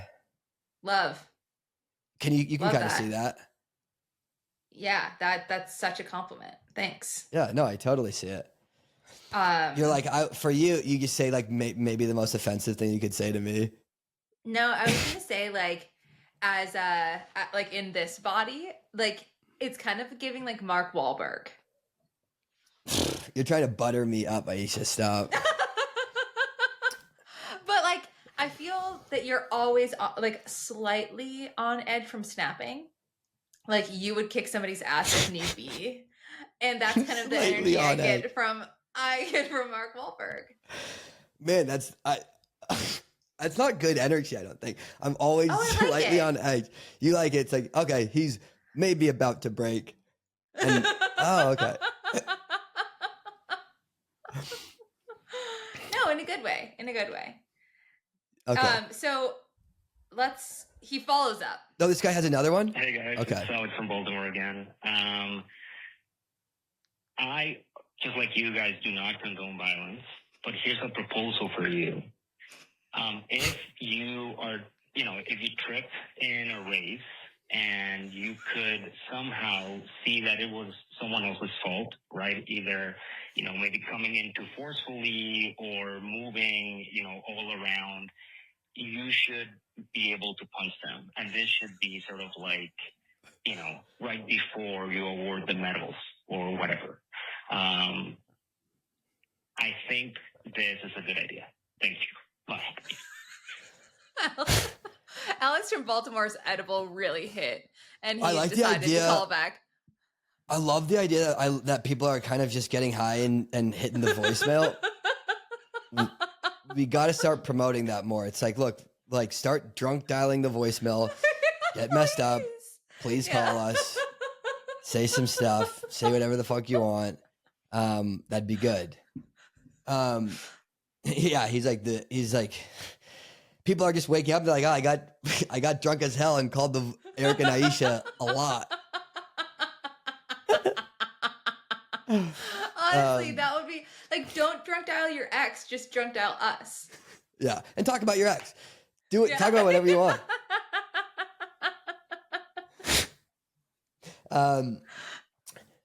So he's saying that if somebody cuts you off, you should be able to punch them in the face. To punch them in the face, or you should be able to punch them.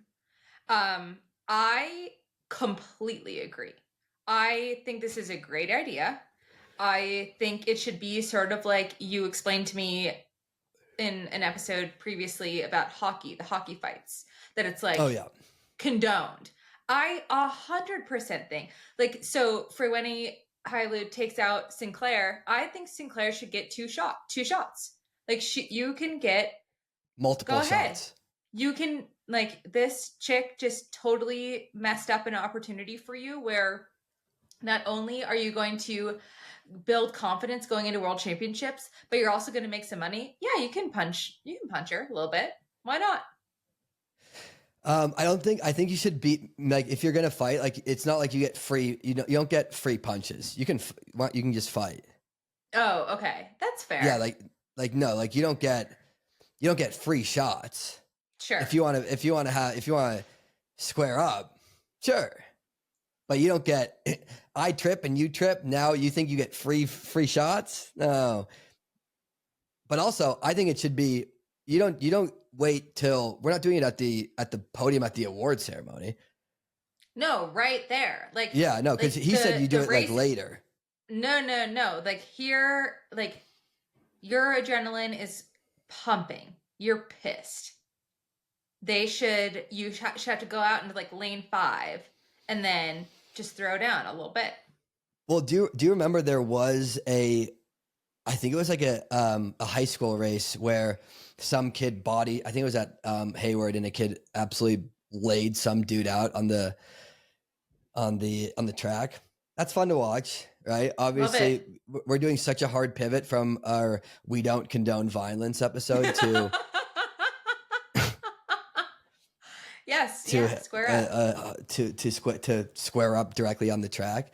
But it is like, because the races, their tempers will flare in a race, especially when somebody's doing something kind of obnoxious. Someone keeps stepping on you. Somebody is getting a bit physical when there's really no need to. Little things like that, tempers will flare a bit. But the average person, or like the good racer, obviously is like, I've got a job to do. I can't. I mean, really or it can be right Emily Mackay, who turns back and yells. Well, like, that's more that's how it goes, right? Like you'll have some chirping in there, some demanding space, like just with words. But on the top level, you're not seeing guys or girls fight. But yeah, no, look, this guy was high out of his hell, and he's like, I wouldn't mind seeing more fighting in track and field. This is genuinely what a lot of people are. You were saying, like, there's no gimmicks. The European crowd doesn't need gimmicks to enjoy track and field. And now all the Americans are like, I need to see someone fight. Yeah. I don't know. Yeah. We need more, I guess. We're overstimulated. It's like we're completely overstimulated. So it's like we put down our phone and watch a track and field race for like, I need more. I either need to see a fight or need to see some tits and ass. And I don't know. Maybe I'd like both. But geez. Let me sit by the long jump pit. Bring one. Wait for the wedgies, and then fight also in that area. You're like, in an ideal world, I'm watching a distance race where they're fighting, but the 400-meter hurdles, women and men, are also running at the same time. I don't know. I need a lot though. You got space for one more voicemail? Hit me with one more. Okay. I don't know what these are. Okay. Hi, Eric and Aisha. I just wanted to say I really enjoy when Eric asks questions, and the fact that Aisha, you look them all up, is also just as equally amazing. So I could tell that you guys were a little off your game after Aisha kind of called Eric out. So I think we should just go back to letting Eric ask all the questions and Aisha continue to look them up. It's too good. We get too much good information, and he just spews off random questions, and it's too great. Wait.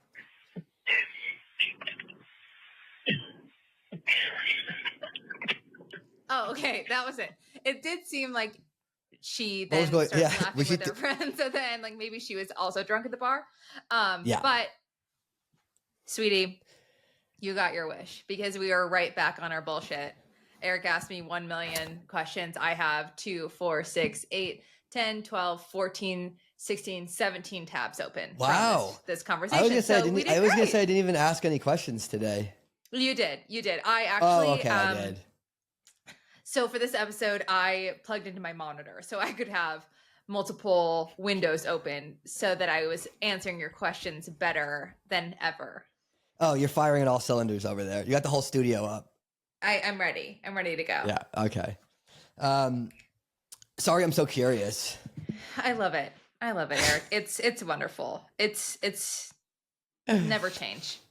So by next week, we will figure out who gets these wild cards into World. Okay, so yeah, so the Diamond League is Wednesday, Thursday. Thursday. Holy cow! Another one of these. Yeah. So Zurich Diamond League is the 27th and the 28th of August. So we will figure out what is happening by the time we record next week, and we'll be able to really fill out the blanks of who's going to Worlds. Yeah, Really looking it'll be forward fun. to it. I think, guys, remember BeeKeeper Coffee, CITIUS 25 at BeeKeeperCoffee.com, Amazon. Great stuff, tons of flavors. Get it. You will not regret it. You won't regret it. And I'm all caffeinated up.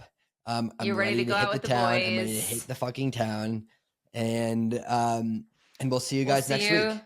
See you next week. Love you. Love Bye. you. Bye.